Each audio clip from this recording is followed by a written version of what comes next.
stuck inside my head. Remembering you and I analyze all those things you said. You told me you love me, you kissed and you hugged me, then you smile, look in my eyes, and tell me that you'll always be right there. It is another super sexy Friday with the Crazy Rich Aunties right here on PGC After Dark. And I'm your girl, Leigh LaRìe. And tonight, tonight, it's going down. We are in our first episode of our celebration of Kink Month. If you tuned in to PGC Tuesday, you saw that we were celebrating Kink Month on both of our shows. So make sure that you all are ready all month long for all of the topics that we have going on. And I mean all of them. If you didn't catch Tuesday, catch the other 7 because it's going to be 8 for all month long. And tonight, we have some super amazing guests in the building with us. We have none other than the ladies of the Dirty Roses podcast. Ooh-wee! I'm so excited to have the ladies in the building with us tonight. And I would love for you all to give them a warm welcome. It's none other than myself. Auntie Regina is in the building. We got Auntie. I'm gonna let them say their names because I know I'm gonna say it wrong, and I don't want to say it wrong. Hi, ladies. Hey, beautiful. Hi. Hello. How y'all I'm doing? your girl. I'm doing fabulous, and I cannot wait. You see, I got the whole like Cleopatra thing going on here. You know what I'm saying? I had to get the old school Cleo right chair. there. Cleo Right, there we go. See? Y'all See? in tune. Yes. So I'll kick us off, girl. I'm Leigh LaRìe from Dirty Roses podcast. Leigh LaRìe. I knew I was gonna say it wrong, and I don't like it's okay. people name wrong. Listen. I hear it first. I'm good after I hear it. I'm good. Yes, ma'am. I love it. Good evening, ladies. I am Nik B from Dirty Roses podcast. Hey, Nik B. See, your name was easy. Yeah, you can call me Nik. I got to be complicated. I get it. I understand. Yeah, folks like to call her Leigh LaRìe. It's Leigh. See, and I knew I'm like, nah, that don't look like how her name would sound. Mm-hmm. So that's why I was like, nah, that don't look like her name would sound. So I'm gonna let her tell me. I love it. I'm gonna let her tell me. So tonight,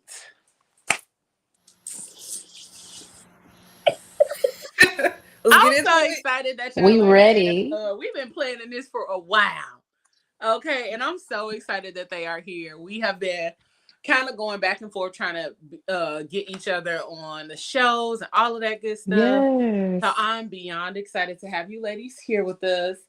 And tonight, our topic, if you did not catch it, our topic for tonight is raw desire, the power of primal play. Yum. Ew. Primal play. So, and the theme for tonight is unleashing instinct, trust, and wild passion. Exploring the psychology, pleasure, and intimacy behind primal play. I'm excited. So, we ready. how so I know this isn't a new topic. I don't think it's a new topic for any of us here, right? No. Not at all. Not at all. We talked a lot about it. We answered that way too fast, didn't we? Right. I'm like, yes. You and me, us never. You know, I feel seen and I feel amongst my tribe of people. Yes. So, for those of you all who don't know what primal play is, let me explain it to you. Primal play is a form of erotic and sensual exploration rooted in instinct, energy and raw connection rather than structured BDSM roles or scripted fantasy. So literally what it means, what it says is what it is. Primal play. It's about letting go of performance and tapping into natural animalistic expression where growls, bites, scratches, breath, and physical energy replace words. Ooh! It's less about acting like animals and more about returning to instinctual intimacy, the kind that's fueled by chemistry, adrenaline, and emotional release. Okay? At its best, primal play feels freeing, cathartic, and deeply connecting. At its worst, without boundaries, because there's always good and bad to anything. And feels like a tiger, like right. People take advantage of some of these spaces.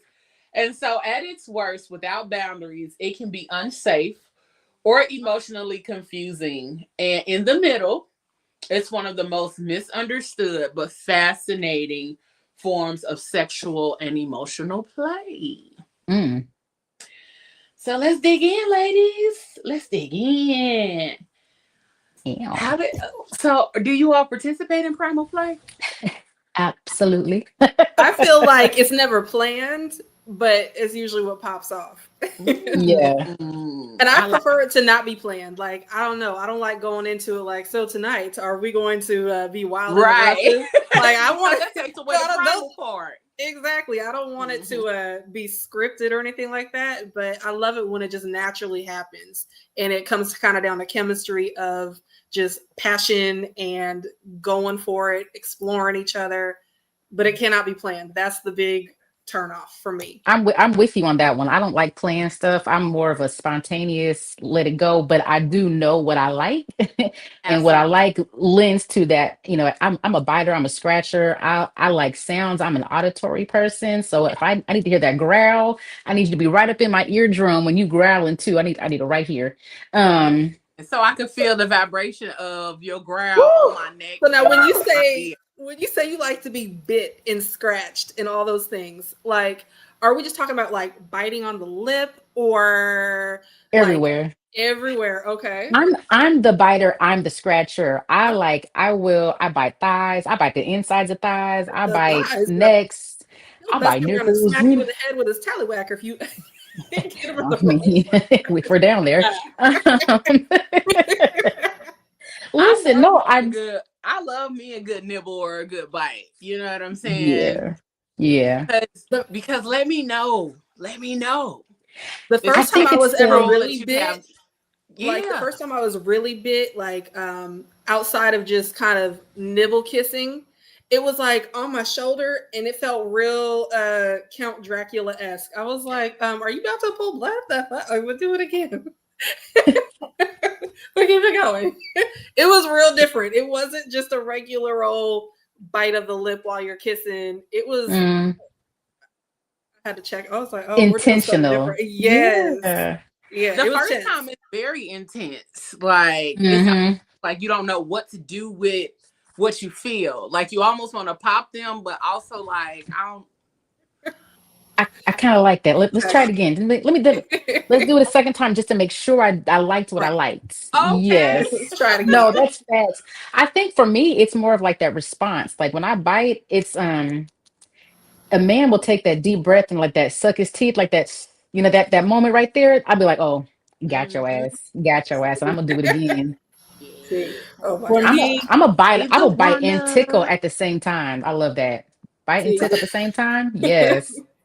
Hey. Yeah, I like to get everywhere. When I say everywhere, everywhere. When I bite the clit, bite everywhere. And when I say eat. And it's funny because when you tell a man to bite, they want to nibble, and I'll be like, "What is that?" Pain free. So I want to feel that pain, and I want to take away. I call them trophies. Leave a bruise so I can I can go back and be like, ooh. I look at it, I'll be like, oh, okay. Come on, trophy. See, and I'm so light, it don't take much to bruise me. I'll be like, can you calm down just a little bit? Because I'm going to go to work looking like a battered woman over here. She'll be like, I walk into a door. Right. That's why it was my fault. I like all my trophies below my waist. So when I go, they be getting reckless. It usually be from like right mid nipple up. I'm like, listen, if you're gonna leave marks, you got to keep it like below the belly or below something because get off the neck, get off my clavicle, all that. Don't do it. She said not the clavicle. I'm just saying, I go to work looking crazy, and we can't have it. What happened to your neck? Mind you, don't worry about it. Don't worry about it. Now, I love leaving marks, though. That's my thing too. But I like to do it in discreet places. So it's like, they take their shirt off. They be like, oh yeah, I remember that. I remember last night. They wash and they say, oh shoot, there's that. I remember that last night. I love that. I want you to think about me after the fact, and I love to leave my mark. Yep. Mm-hmm. Yes. Come on, leaving a mark, Leigh. Leave a mark, Leigh. Yeah, leave a mark, Leigh. We was kindred spirits, honey. Listen, Hunty, I've been watching. I was like, yes, ma'am. Last episode, yes, ma'am. All that. I was like, and when I sent you that test link, and you said I already got my results, Hunty, come on. Okay, you got your results. Can we hear them? I already had them because I just redid my test a couple weeks ago. Listen, we stay redoing our tests. I love it. I just redid mine. I was like, okay. Yes. We're gonna talk about that too. We're gonna put some of the people on tonight about what tests we're talking about. But y'all gonna learn later in the show what tests we talking about and all of the good stuff that comes along with it. Because this will help you to understand yourself a little bit more than you thought you did. For sure. Because as much as we think we know ourselves, see, look at you being nosy, Dewana. We already said. I just said. We got y'all later. Don't worry. Check the social medias. We're gonna put you on play. We're gonna put you on, honey. But this test, I took it the first time. Some years ago. Okay. And it was spot on. Really? And then I took it again and I was like, okay, maybe I am changing a little bit because, you really see the progression from when you first got your results. And then the more you learn, the more you evolve, that part, grow, it becomes something else. And so the more honest you are with yourself. Exactly. We gonna fill y'all in a little bit more. I'm gonna share my results and all of that kind of stuff. And the ladies gonna share theirs too. We ready. But this last time I took it, I learned some shit about myself. And I was like, oh, well. Okay. Maybe I am in a different phase of my life than I thought I was before. So, that's the psychology behind Primal Play. Okay, so what do you all feel like is the connection? Because not everybody can enjoy Primal Play or really tap into that whole free animalistic kind of thing. So what do you all feel is your connection to Primal Play more than anything? I think for me, it's like that freeing moment where you just get to just go. There's no inhibitions. There's no moment where you're like calculating your next move. You're just going with the flow and it's natural. Like once you let go, you can, it happens. Like it's our natural instincts. Like we're part of the animal kingdom, whether or not we consider ourselves animals. We part of that kingdom too. And part of being hunted and being captured and being clawed at and being all the things, that is just part of us. And so when you let go of like all the things that hold you back sexually, like it happens, it flows, and it makes it such a more passionate moment for me. It's you get to like, you really connect spiritually, honestly, because you're in tune. Like you growl, I scratch, you bite, like it's a thing and you're really connected. I swear. And also I feel like it comes to like a trust level too, because I feel like you can't always, like when you were saying it's a freeing moment, if you don't feel that sense of space or safety with the person who you're with, it's also harder to kind of have that exploration, that primal kind of go for it. Like if you don't feel safe with that person, or if you feel like they're going to look at you like, the fuck, what are you doing? Then you kind of feel like a little timid. You want to hold back, things like that. So you really got that connection piece is a safety piece for me. It's essential. That part. It really is. And I think for me, that's why I think why these conversations are important for me, because I'm not actively participating in these kind of things. 1, 2, 3, 4. In theory, it sounds good. In real life, you know what I'm saying? Like, it helps me to tap in and remember who I am, because, like we said, the safety piece is very important. And like when it comes to that, I just haven't felt. Not that I haven't felt safe with people sexually. I just haven't felt safe enough to truly open up and explore the depths with someone recently. Because, you know. Did you say recently? So you have before? Absolutely. Okay. Yeah. Okay. Yeah, I was a sub for some time, and it was like the best thing ever. I enjoyed it. I actually missed that side of life. I want to hear about this, man. And then when I moved here, it became like something totally different, you know, not knowing the people, not knowing the area and all of that kind of stuff. And I was very familiar with the area and the people that I was connected to before I moved here. So it just made it difficult and different.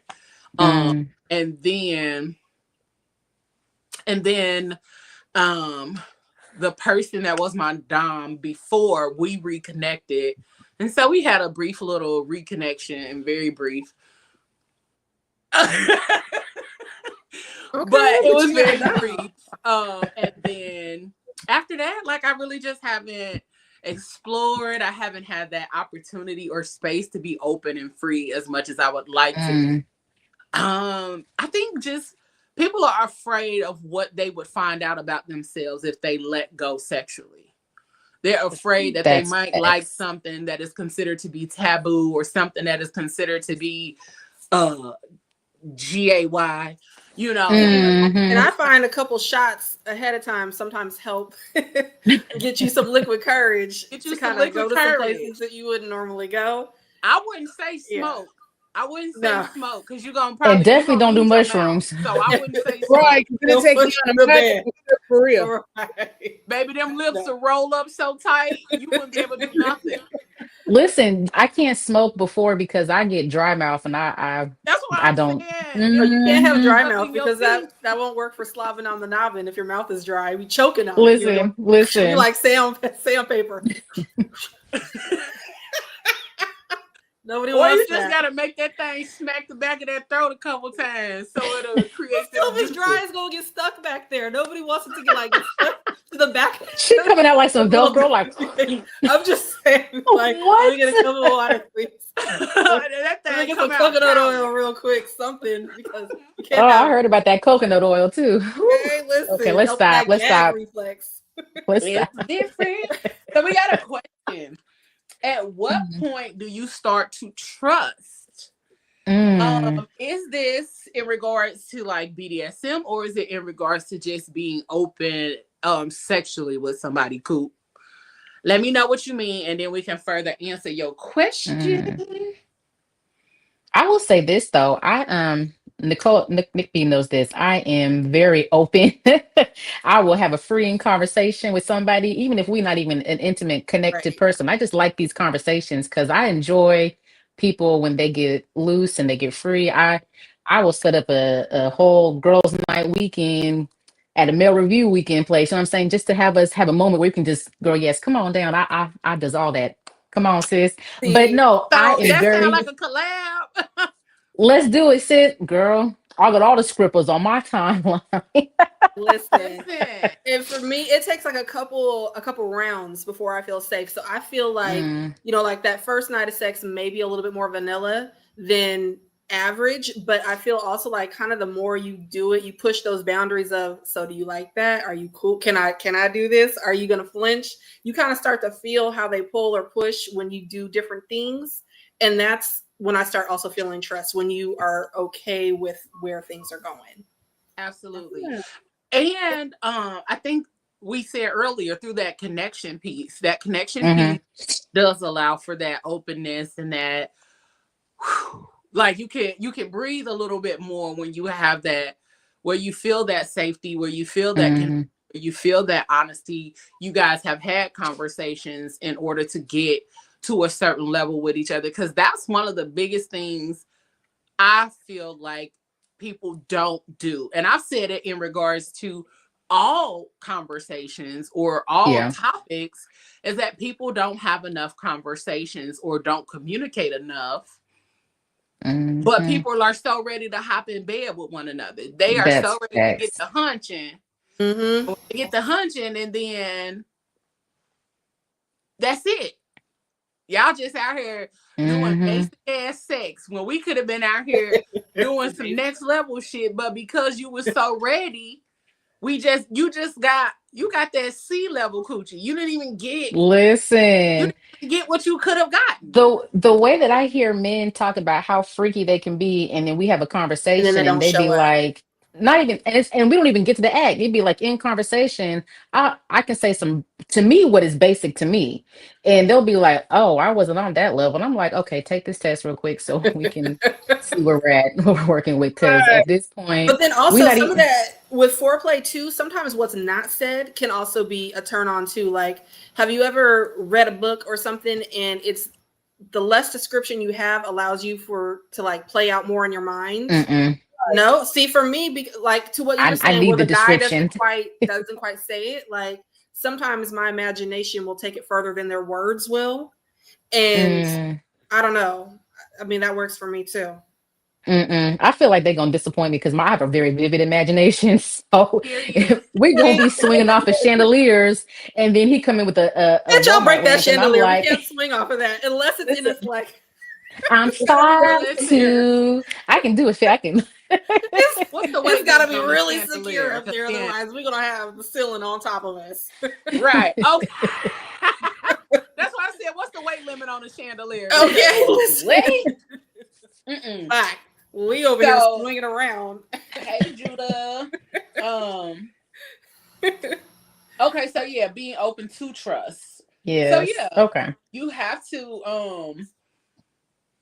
That's a mental thing, and it's based on the connection. Based on the connection with that person that you are with or engaging in sex with. Sometimes we sit up here and we know nothing about this person. Yeah. We don't even like this person yet. We're already. I've had lots of sex with people I turned out not to like. And unfortunately, like a lot of times no, but I'm being for real though. I feel like this is how it goes. You meet somebody, oh, you look cute. Oh, the sex is great. And then there's nothing to talk about. Nothing else. And it's like at its core, you're not even friends. You are just physically attracted. So yeah, there's been plenty of people where I've looked back and be like, man, I don't even like this dude. But we was something. Right. Yeah. Right. Yeah. See, I'm sapio. I'm sapio, so I need that mental stimulation for me to even get to the part of me imagining doing something with somebody. Give me a dumb one who's thick in the right place and we're good. I'll take a dumb one. I don't need him to be extra intelligent and run it down for me. No. Okay. Nick said, pull that thing out. Stop all that yapping. Let's get to it. What you say, Regina? I gotta have some kind of mental connection. I gotta have something because I want to have some kind of conversation in the midst of me and you getting it in. I mean, she said, so what do y'all think about the politics? You want to like, how was your day? What's about that government for today? You know what I'm saying? What's today's mathematics? Right now? I mean, I wouldn't go that deep, but right. She said not that deep, but I want to be able to. What is it good to you? I mean, not like something you be like, is it good to you? Be like, huh? What? They need to talk. They need to talk. I need that's bad. And if you I am not gonna hold y'all. I'm good for huh? So some dudes say that they don't like to talk during sex though because they end up coming quicker. So no, listen, it doesn't work for me either. I like the interaction. However, if you ever get you a dude that's super quiet, it may be that if they end up talking themselves into a nut way too fast. So they have to be quiet. They super focused. They super up here. Right. I mean, that's at least what I've been told. Fellas, if anybody's on here, please tap in and let me know if it's something different than that. But that is a theory that I've heard. So it can be real quiet. We have heard that, and that's a no-go. Because I'll be in the moment. And I don't really be listening sometimes. You know what I'm saying? He can be like, girl, if you can you can hear. Yeah, and I'll be like, and I hate saying and so I just be like, yeah. You gonna yell yourself into something that you didn't agree to. Right? Listen, you done got my ass caught up because I'm just agreeing because I didn't want to say Tell me it feels good. Let me know that part. Something. I don't like a quiet man because I'd be like, not at all. I will dry up like the goddamn Sahara. I cannot. Listen, but no, that's for real though, because like if you quiet, I feel like I'm not doing a good job, and I'm an overachiever. So I need to hear, I need to know, I need the reaction. And if you're not giving me the reaction, I feel like you are bored. We can just stop right now and call it quits. I'm good. That part. I got a basket of goodies that can handle me real well. Bucket. Let her tell you about the bucket. It's a basket from Michael's craft store. It's a very nice basket. Bed, multiple vibrators. Just big ass bucket of vibrators. It's a very nice craft basket. Okay, listen. Talk us through it. Okay, talk it through it. Yes, please do. Okay, I like that too. Mm-hmm. Yes. Yeah. I don't need to know that about you, but thank you for letting us know. I don't think I wanted to know that part. But I fucks with you, my boy. Hilarious. So let's talk about the mind and body connection. We kind of already were discussing that, but in regards to primal play. So primal play bypasses logic and goes straight to sensation. It engages fight or flight energy, but safely. And it releases adrenaline, oxytocin, and dopamine.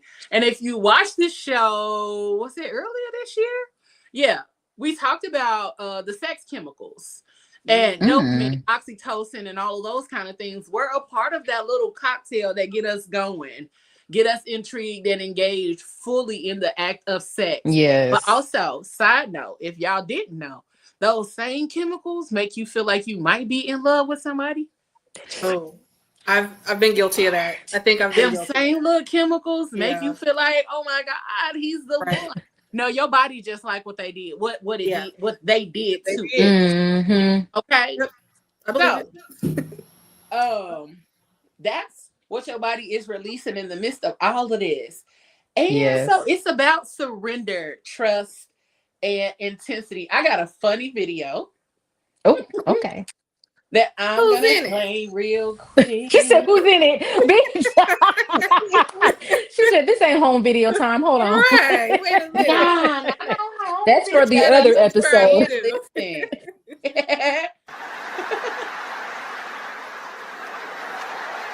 Yes, I do.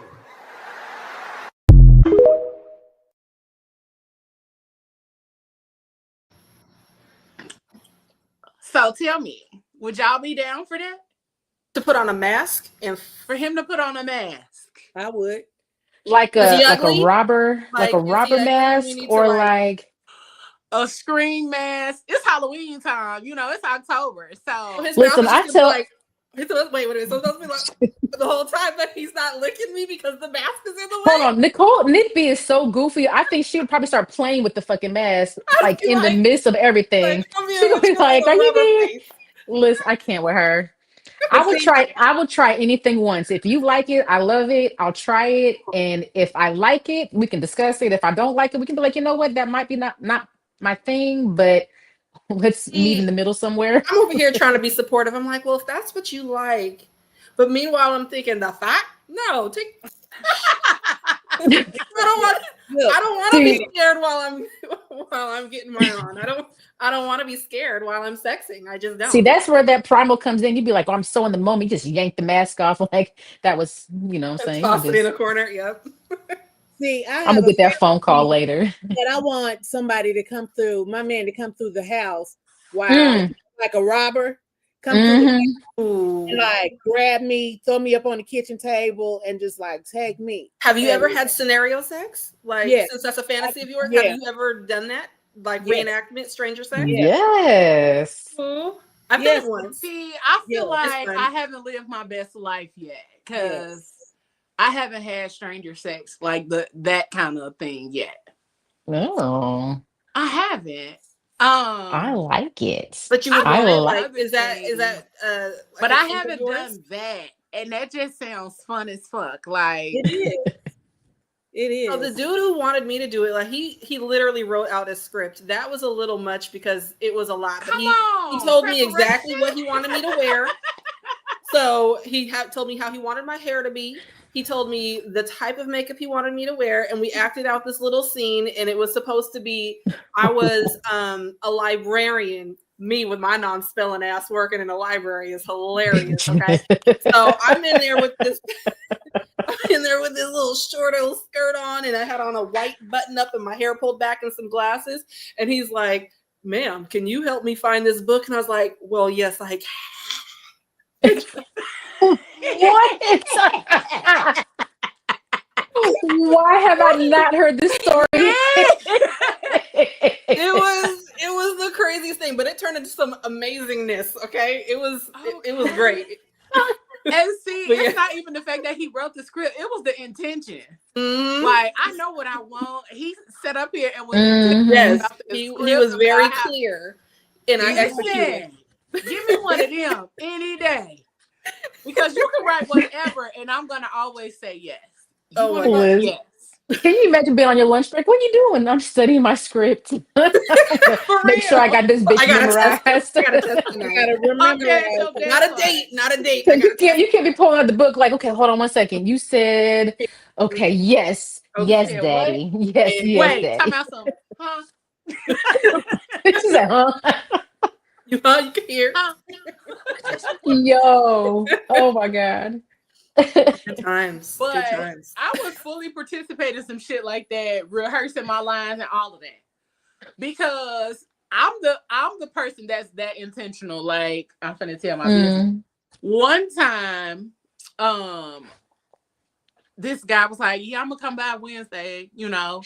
Let me know if you're available." And I was like, "Yeah, about what time?" And he was like, "About 2 or 3." I was like, "All right, cool." So I went on Canva. Sorry, I'm laughing too soon. Go ahead, sis. And created a doctor's appointment card. Created the card, sent him a card like your appointment with Dr. Leo is at 3:00, blah blah blah, this day, this time. Here's the address. And I sent him the card, and he was like, "Girl, what is this?" I was like, "Don't be late for your appointment. Make sure you confirm the day before, and all of that kind of stuff. Don't be late for your appointment." Okay. So he gets there, and I got on the whole lab coat, the whole little come through the little wig, the glasses. I have my stethoscope, and then I used to have an ink pen that looks like a needle. I don't know what happened to it. Somebody probably stole it, but I had an ink pen that looked like a needle. So I was in full on character when he came through, and that shit was so much fun. But he was one of them that wanted to overdo it, wanted to do that kind of shit all the time. I'm like, boy, no. I was this is special occasion sex. No. Hey, but I like that you went the extra mile. Yeah. Oh yeah. If I like you and that's some shit that we own, it's always gonna be extra. Okay. I feel you on that one. It's always gonna be extra. Like I really want to play in some paint with somebody, but I know Mia Culpa done messed us up. Oh, you do? That's right. So we actually on our show we shared a story that a listener had written in, where she and her significant other, this guy, they went to a paint party, and at the paint party, the whole concept is that your person you come with is painting you in the nude with this paint stuff, right? So you're basically, I guess it's group sex to some degree. With people watching. Yeah, because people are watching. They can watch you while you're getting painted. And evidently this other girl from across the room was making eyes and wanted to join in and help paint. And next thing they knew, it was a whole threesome with a whole lot of paint in the middle. Okay, but they made some malls. Right, listen. They she had on red. The other one had on yellow. They was making orange. Come on, color wheel. just over here with the wheel. Secondary colors, tertiary colors. Okay, primary and secondary. That happened. So yeah.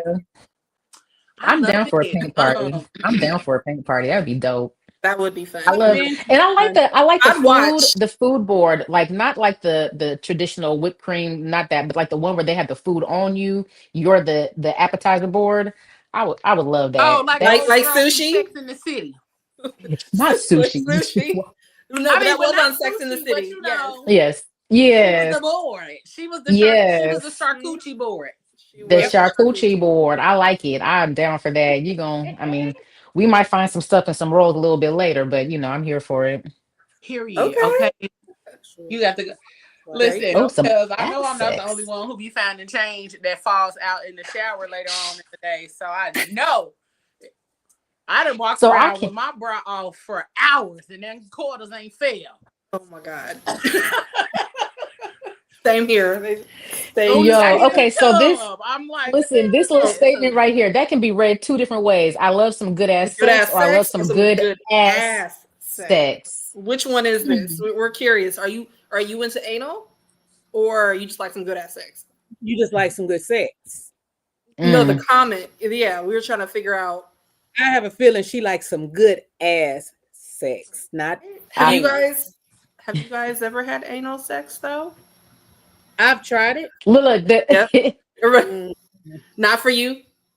It was look. She said she tried anything a few times. I'm gonna try sex for. One time to see if I like it, 2 times to be sure, 3 times to make sure that it's a no. That it's hard no, hard yes. Or no. She said, okay. I tried it once. That first time might not be a full-on experience. You might just be dabbling in it. Yeah, the first time is always a misfire. The opportunity to really see what it's about. First time is always a misfire. The second time it was mind blowing, out of this world. And then the third time I was like, "What the hell?" Because I think he was way too big, and and that's the thing. Like everybody wants like a good sized man, but when it comes to anal sex, like I'm sorry, that is just it's too big. It's give me TV. I don't. Yeah. I tried it one time. We were drunk. We did it the wrong way. Apparently, I was supposed to lay on my side. I didn't know the rules of how you do it the first time. Feel me? This will fit. Bitch, that's absolutely a will. And it will feel the best. Okay. So my men who are not well endowed, let's talk about this. Maybe. Yes. Okay. Yes. No and no. I mule kicked the hell out of my ex-husband. That won't fit. That won't fit. If it don't fit, you must have quit. Okay. Say that again.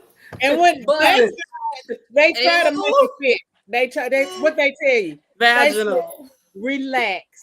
Just they do say that. Take it. You'll be able to take it. I'm gonna go real easy on you. No, that's a goddamn lie. That's a lie. Because then they get to work up.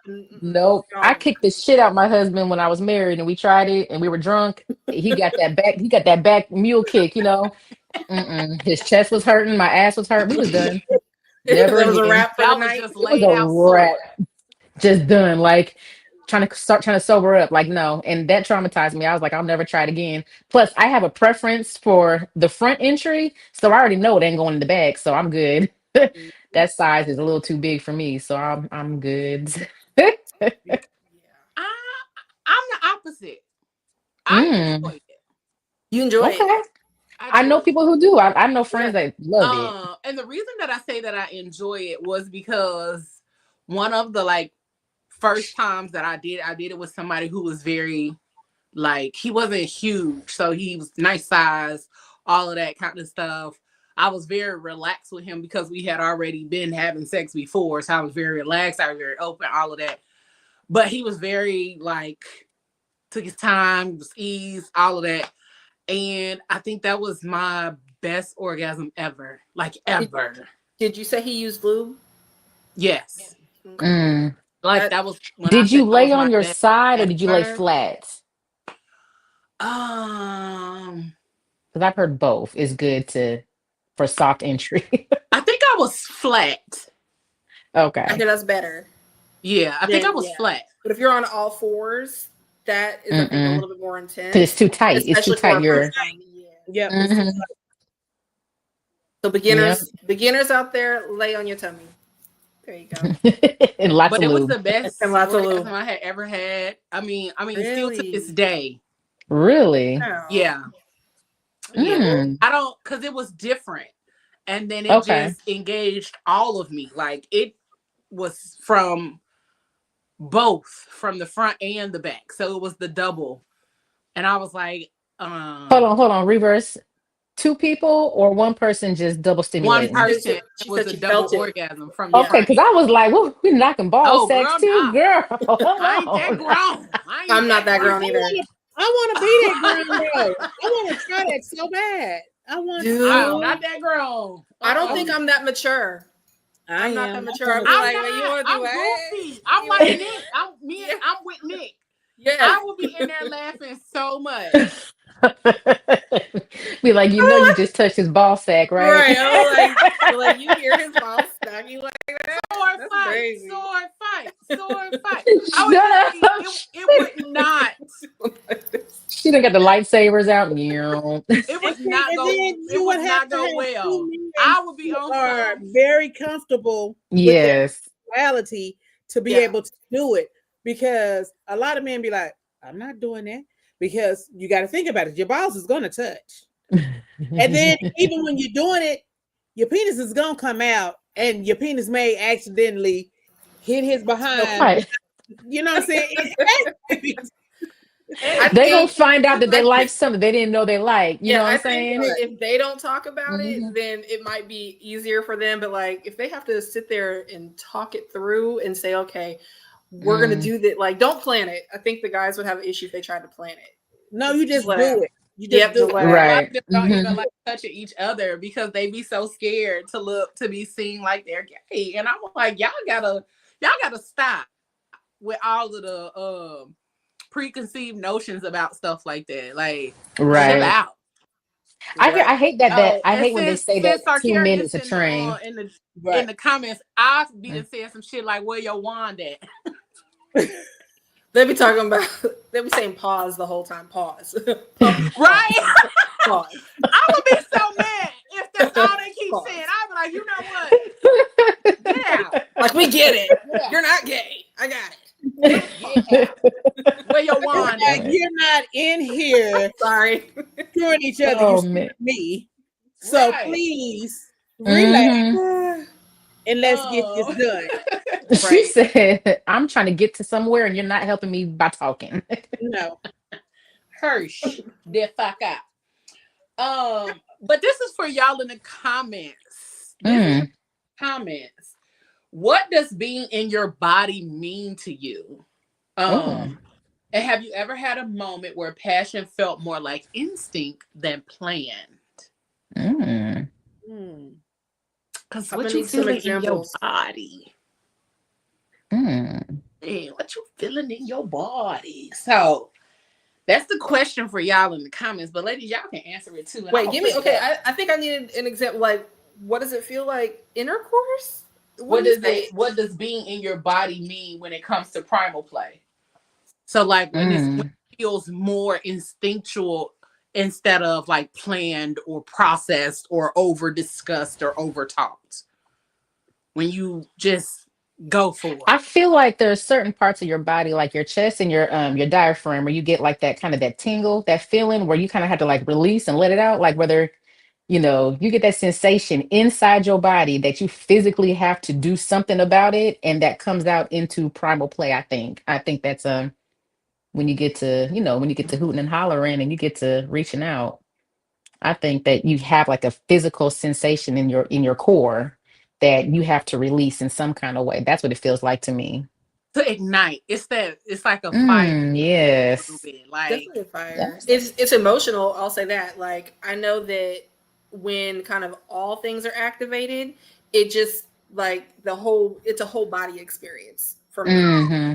And then I like it when dude just kind of takes control so that you just sort of go with the flow of things, but it doesn't feel forced and you just sort of naturally move in the same rhythm. I don't know. That's how it works for me. Now that's how you fall in love. I'm telling you, it's like waking up. It's like waking up. Everything in your body is like waking up. And it's just like, whoa. Mm-hmm. I ain't gonna hold you. I feel repressed lately. I am like, bruh, I just want to wild out.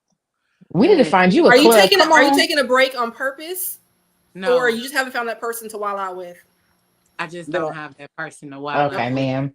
We need to find you a club. Nichole, Nick, you got some clubs out there. We need to find you a club, boo. Come on. There are some out here. Mm-hmm. I've been invited to a few. I just haven't gone yet. But I keep trying to go, but nobody will take me. I said I'd go with you. I'll be in the back making sure that you get home safe. I think the other thing too about the clubs and stuff, I'd be a little nervous. Wow. I'd be nervous simply because people not clean. Aren't you supposed to sign waivers and they have rules? Oh, I'm not even talking about that. I'm talking about like hygiene. Yeah, like they got showers, boo. They got showers. They got soap. They provide you. How do you know? I thought you said you hadn't been yet. I may have virtually toured a few places. Oh my god! But they do. I work in a sex club, and they have showers. They have all. But she's right. A lot of from me working in a club, there are some people who do not really wash. They go from one person to another person. So because that's some people's fantasy, though. That's true. For some people, it's hard to pause and go take a shower between partners if what you're going for is to go to person to person to person, but mixed with multiple people. You're right. That is some people's fantasy. So it's like a catch-22 because to each his own. And so you have to basically know what you want, and you just have to be careful. Yeah, we're not messing up my pH. A private party that's set up like that, or a club? Like, what if you went to an orchestrated private party where everybody had been pre-screened? Would that be any more comfortable than going to a club where you really wouldn't know if people are good? I think if it's pre-planned, then probably so. I would be a little more comfortable that way. Now when Leroy got the glow, shut up. But even in the clubs, but nobody wants that. A lot of the clubs, they're screened. They don't let just anybody in. How does that work? I've always wondered. So if you're screened, does that mean that you've gone to the doctors and submitted a report at least a week in advance? Like, how are you screened so quickly? Here's the thing. At the club that I work at, they have the Julian Center. They come in and people take tests. Okay. On the spot. So it's on the spot results before entry. Oh, okay. I like good. that. I was like, how do we know that these aren't forged documents or that these aren't old tests? I was curious, like how do we really know that what they're saying is true? Okay, so like the Julian Center, when they come, you get your results right then, right there. Like the little 20-minute joint. But I mean, is that only for HIV/AIDS? I mean, some tests take longer. I mean, nobody wants that die slow, of course, but also nobody wants long-term herpes and things either. But do those you know what I'm saying? Like, how? It's only so. I mean, I don't want it. Certain tests you can take, but that's to protect yourself. That's why you have condoms. That's why you have. But then people get to kissing. And then I ain't gonna. That's why I don't. See now, not for no club. No. Yeah, no. Listen, the ones that I've seen on the pornos that I've viewed. That's your first mistake. First of all, you judging it off a goddamn porno, right? Because even with them, so we did an event recently, and we got to interview a lot of the people at the event. It was a swingers event. Okay. And baby, when I say I had a time, because I was in there asking all the questions, like I got to be so fucking nosy. She did. And ask all the questions. I love it. I love it. Wasn't nobody like looking at me like, bitch, why are you so nosy? That's why I love saying that I'm media, because you can ask questions without people looking at you sideways. And so I got to ask all the questions. And one, there was a former porn star there. And when I say he held nothing back, we interviewed that man about 45, 50 minutes. And I was in there like, oh, so, and we just went back and forth and back and forth and back and forth.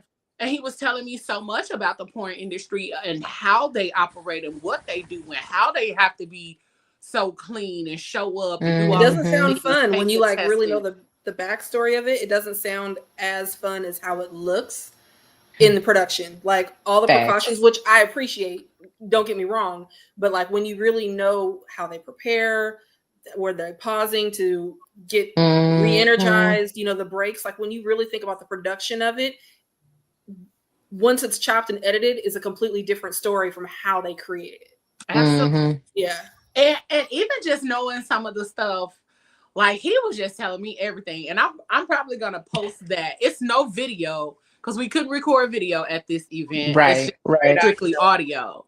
But it was such an eye-opening conversation with every person that I interviewed during this thing. And I was like, well, goddamn. People really out here hunching and doing it in so many different ways. And then so many people, the reason that so many people have tapped into certain parts of things, like it was a girl who was telling me how she got into flogging and how that became her kink and all those, and it was from childhood trauma. And I was like, girl, what? Yeah, I can't do the trauma induced. And I was like, oh, baby, can I hug you? He's like, oh, if I can flog you. Right. Yeah, I can't. Tip for tat. Bring it in. Not tip for tat. People after the fact, like, come on. You want a hug? I want a flog. Let's do it. I'm a hug, especially when some shit stems from your childhood. Oh my gosh. Give me a hug. Okay. Yeah. But and it was a really dope couple there. And their understanding or their dynamic of how they got into the lifestyle and all of that kind of stuff was super dope. They was like very fucking mature. And I was like, oh man, that's dope that y'all had this conversation. Yeah. Because you guys knew you both wanted something additional. And most couples don't even do that. That's why so many people are cheating. So was it their way of having an open relationship, but being involved? With boundaries? Yeah. Like they are super involved with each other. And so even when they take on a partner or any of those kind of things, like they all participate or they all have understanding of this is what she needs to do for her. This is what he needs to do for him. But then when we come back together, it's nothing different. Right. And I'm like, mature as fuck. So thinking about like raw primal instincts, that passionate, fiery sex, do you think that that is something that can be sustainable long-term in a monogamous relationship? Or do you think it will eventually become mundane and less aggressive because it becomes repetitive and you know your partner? I think that it would be based on how you go about doing it. Like if you're doing the same thing all the time, it will become mundane and it will become something like, oh, okay, watch. You want me to bend over? Oh, okay. I'll put my leg over here on this wall. wall. Horse said, I knew it was coming. You gonna push it from the back like that. Right. So if you are whose is it?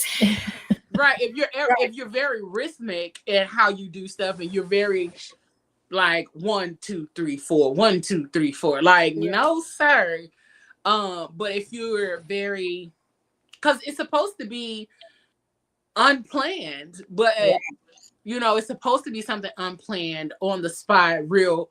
And I think if you and your partner are consistent in it being unplanned, that you can sustain stuff like that. And you got to be interested in learning still. Like, you're going to continuously learn throughout your relationship. You're going to try new things. You're going to learn, like, something might come up and you'd be like, damn, I want to try that too. Like, and the minute that it starts to feel mundane, you got to figure out how to make it not. Like, you got to go somewhere, go on vacation, go on a balcony, go in someone's pool, sneak in a waterfall in the Indies. I don't know, but you got to do something to make it. The international wildness. Okay. That part.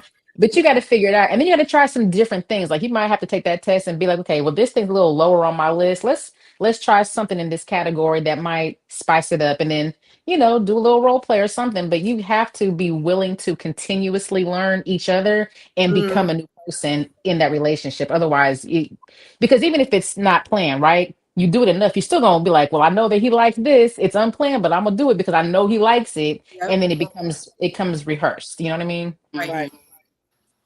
Yeah, I gotta get my knee game up so I can do some more tricks. These kneecaps, they're limiting me from being great. Talking about she want the Meg Stallion knees. I got these Meg Griffin knees. Okay. You know what I'm saying? Like, we stuck. I have to start putting knee pads on. Strap with some knee braces. Okay. Listen, get you a helmet. Yeah. Not a helmet. What? Get you a helmet and a football jersey. If they like football, get you a helmet, a football jersey. Listen, my neighbors will be like, ma'am. And you don't stop all that construction in the middle of the damn night. Okay. She said, that's not the football. That's not the football. Right. That man would be like, what is happening? That is great. He won't even know what's going to hit him. Listen. He's just going to be like, what the fuck?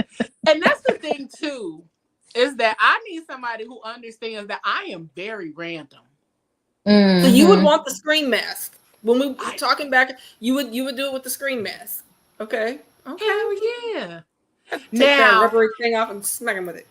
Now, don't be in my house with the lights off when I get she gonna shoot your ass. That's a whole other pow. Let it be known that you're here first. Yes, let me know that you're here, but I don't have to know that you in costume. That kind of shit. Cause you in my house in the dark. My ass be like, Rodney, is that you? That better be you, because if it's not you behind that mask. When you in my house in the dark with a mask on, like, it's over. Wait, can you imagine a robber coming into her house and she thinking it's her man? That's the best robbery ever. He gonna be like, man, I came up off these goods and some cool shit. Man, I'm robbing this house every Friday. Take that TV, come give it to me. House and he thought it was a part of a scheme. Right. And he handed him the radio, all of him and Gina's jewelry. And right. See? I love that episode. Yo. Yeah, don't come up in my shit unannounced. Let me know you in this motherfucker, but come from around the, you be spontaneous, but plan that shit first. Let me know ahead of time. And then we be spontaneous. Come from around the corner with the mask on. Get down, bitch. Oh my God. Because you just go. Stop. Oh my God, it's all right. No, don't like, stop. Scared me. You want me to run? God damn it. Dun, dun, dun, I will make my own music as I'm running. Exactly. What's your own theme song? In slow motion. Yeah, I swear to God. I swear. As I'm peeling shit off. Dun, dun, dun, dun. Running, taking off shit. Like, no, don't catch me.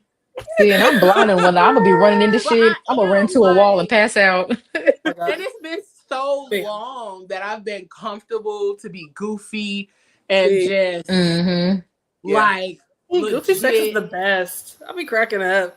Yo, wait, hold on. We talking about Primal play. Her motherfucking cats.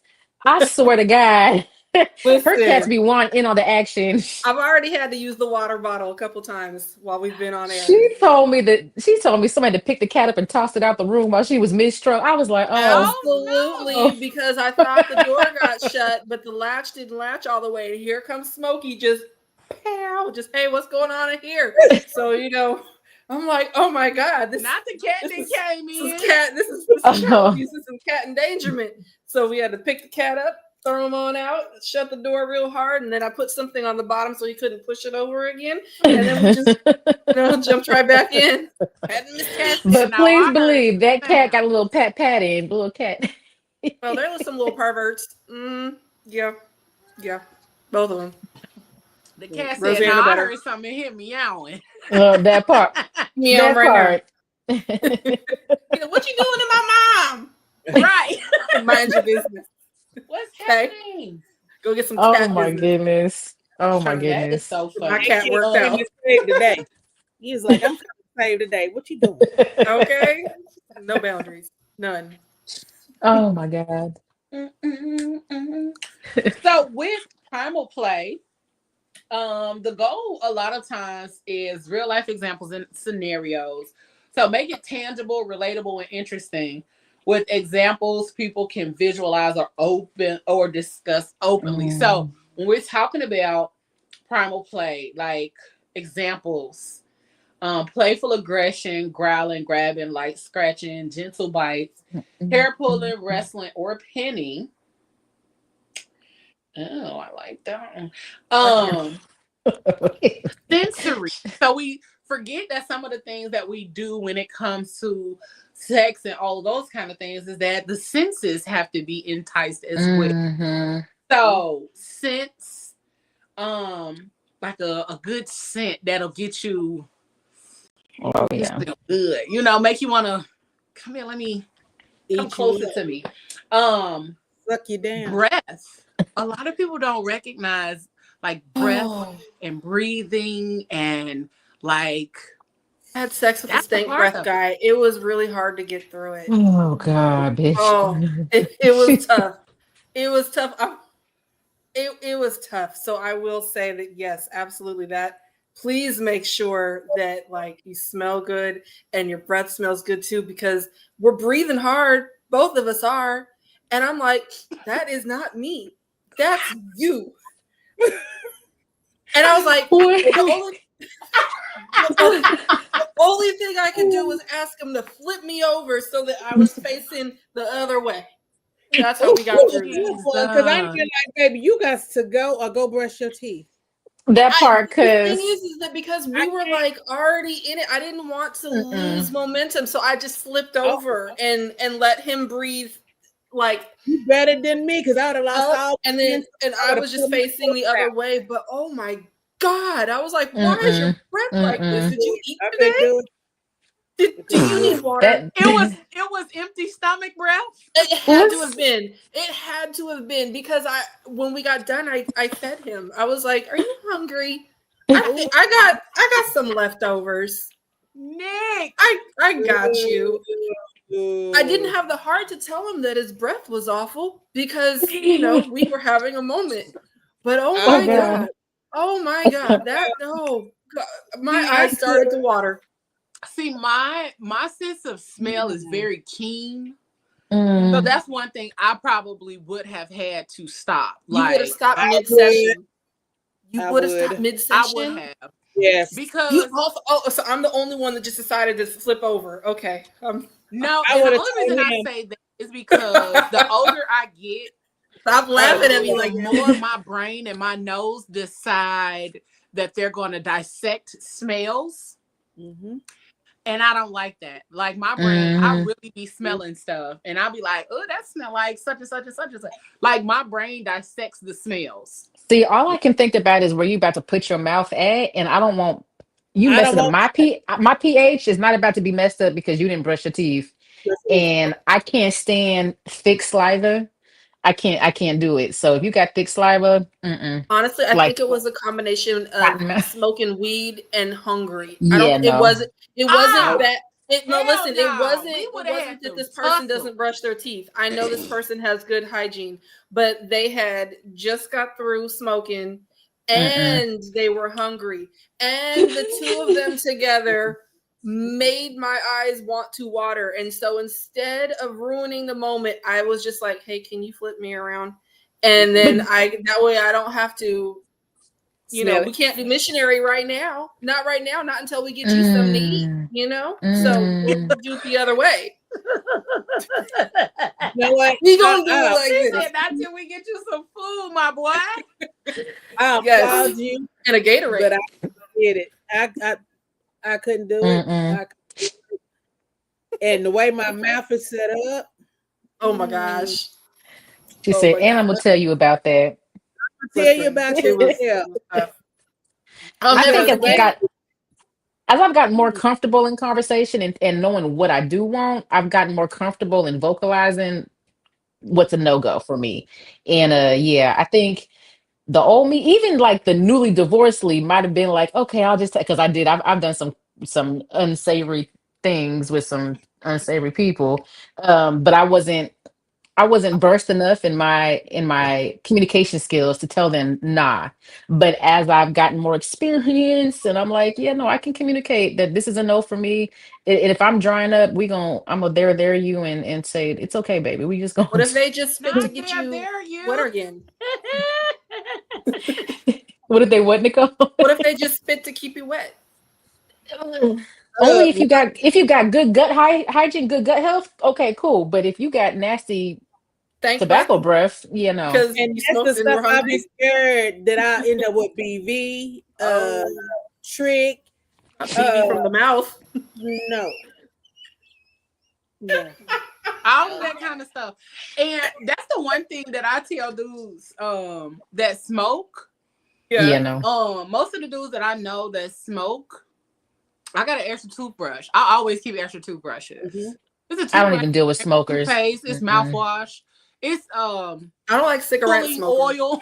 It's some pulling oil in there if you want to really get to it and brush your teeth and get down to the nitty gritty. It's some peroxide in there. Like she got some the oregano oil. It's some floss going. It's some floss. It's some the crevices. Yep. I got a whole little container of flosses and it's labeled crack cleaners. Yep, I got those too.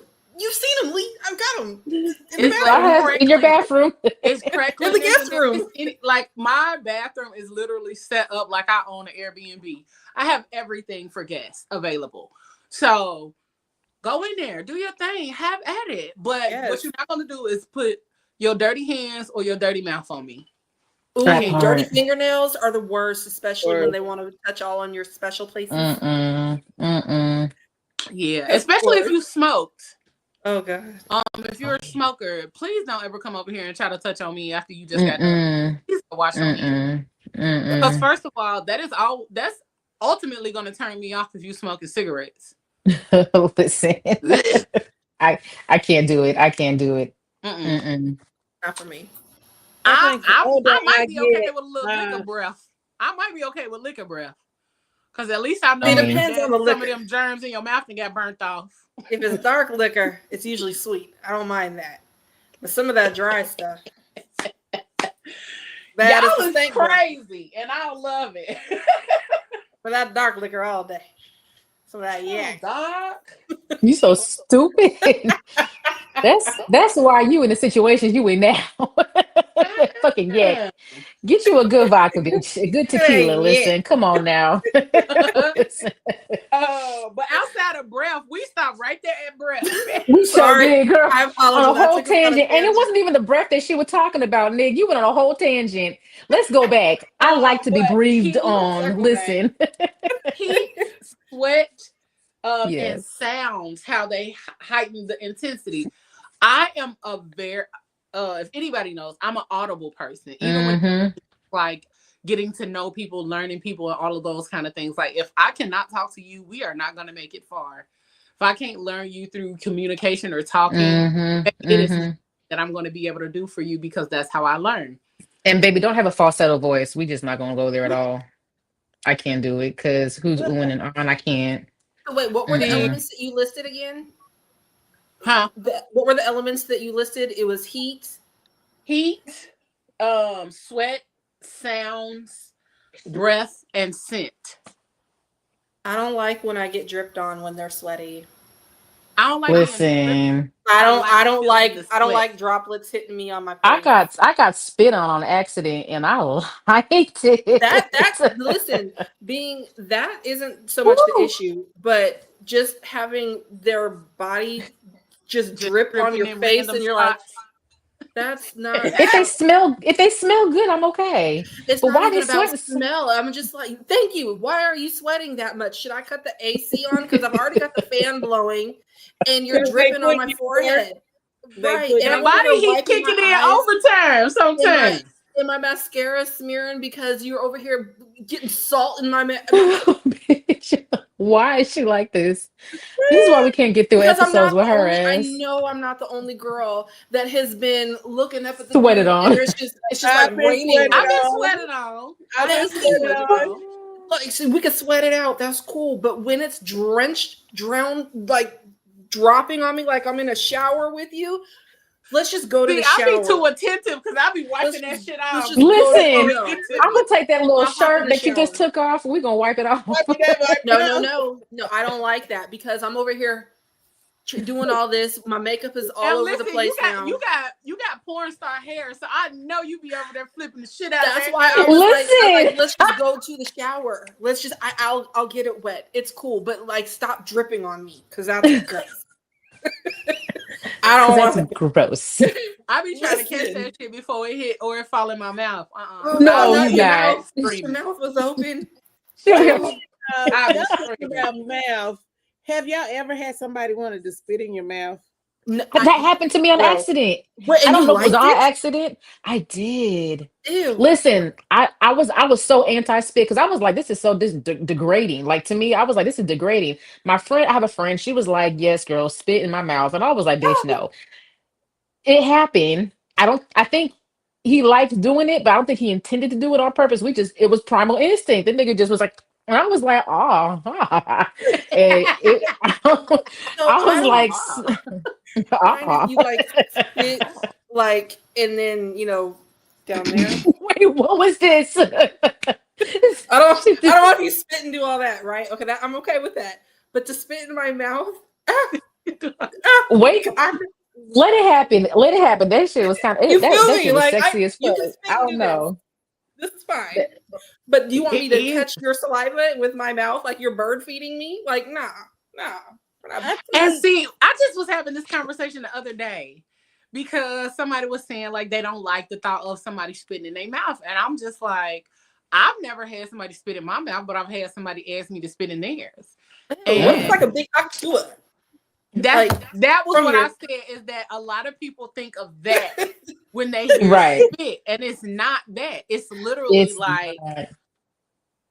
just a dribble. Like it's like just a dribble. Like, but it's like a passionate dribble. It's like you're in the moment. Like I don't know how to explain it, but it was just something about it. When people hear spit, they hear haktua. Yeah. Because that's what I'm used to when they do this. Like, yeah, you better not haktua. Oh no. See, when I hear haktua, I think of like this nasal. And if they haktua and they doing that, that's an issue too. No, I don't want it to be thick and you can see. No, and so it's not like you pulling it from the depths of your soul when you spit in somebody your sinus cavity. Right. They got allergies trying to get it out. Right. You ain't pulling the excess from the nasal cavity. Listen, I got you just literally taking what's already talking about you allergic to cats and then hawking shit up on me. Like, don't do it. So she's got trauma with spit. It sounds like it's literally kind of like what's gathering what's already in your mouth. Not getting anything additional. It's like a juicy kiss. It's like a juicy kiss. It is. I don't like juicy mouthed people. Well, that's not. We don't really like juicy kisses. Yeah, we don't. I mean, I'm not talking about like slobber, but it's the same level of slobber. Like that amount of spit. It's not excessive. It's not very. It's not. It's literally like a dribble. When you turn the water on and it just be that little drip. That's what it is. Like just very. Like a baby, when a baby just like drools. I be wanting babies to wipe their own mouths. I think it. No, because and this is why. Listen, I'll be like, you can't get that. You don't feel that on your chin, baby. Like, and she's really like that. this. I swear to God. I don't like. This is why people don't let me watch their children. Actually, no, it's why I don't watch other people's kids because I'm like, yo, you don't feel that on your face. Like, wipe that off. That's disgusting. Hold your neck up. 6 weeks old, can't do it yourself. Come on, baby. Oh Lord. So no, I'm not into spit. I want to get to the point where I can try it, but I want to be comfortable with somebody. But I think you have to get the heat of the moment. Not why sweet is taboo. Listen, sweet is taboo. And be running. Hey. Yo. Hell yeah. It does. Real. And don't let some jazz be playing in the background. I'm finna run in super slow-mo. Okay, so you like to do to jazz music? Okay. Let that horn go. Okay.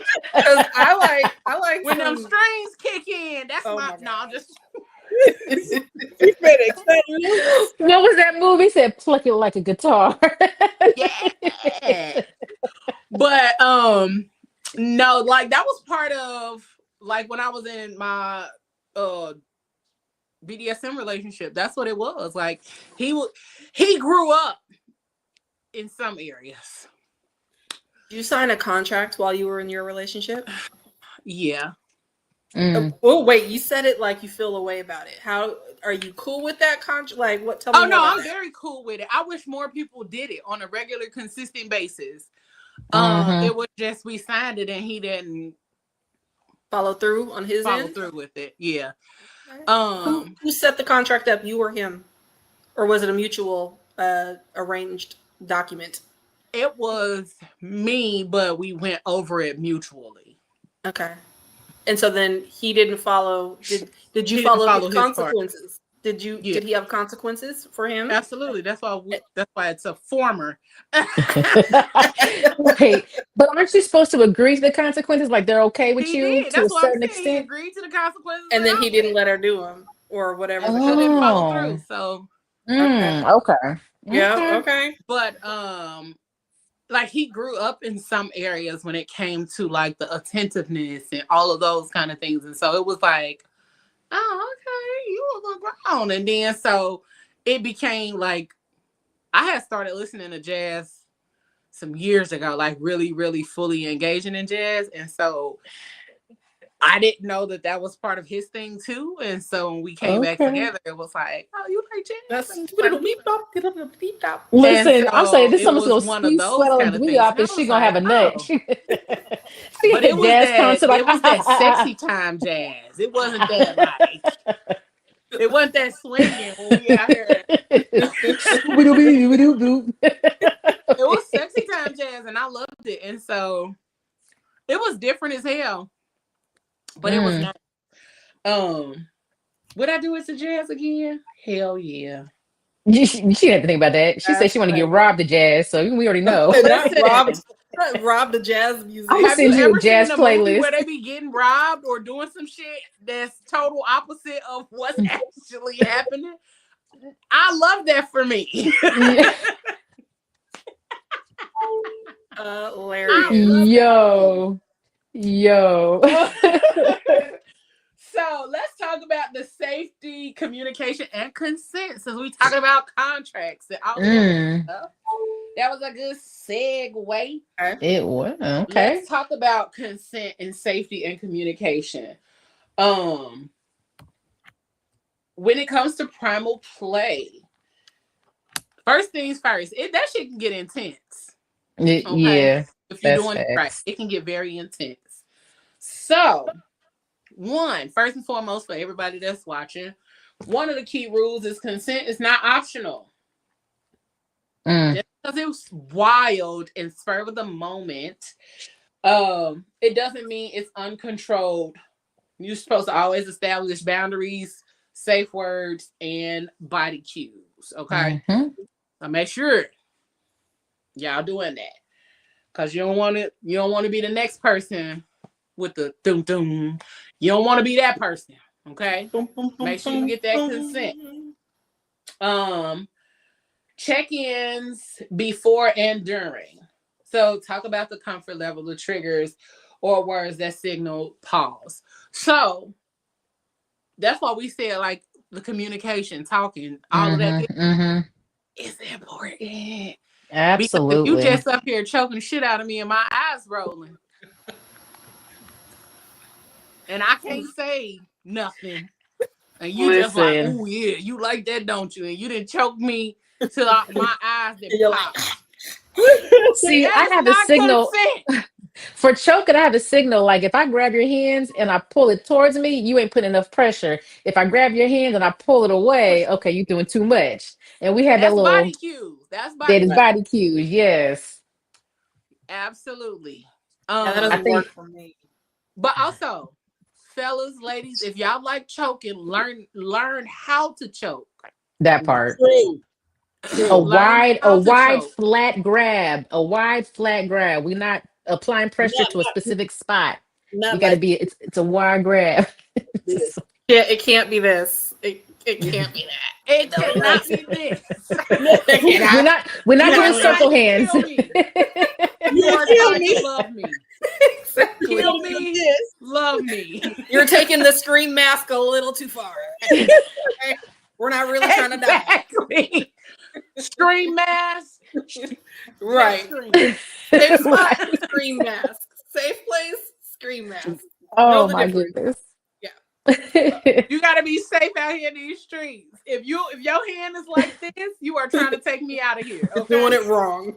You're doing it wrong. That means you are literally going right for my throat. Listen. We don't want nothing.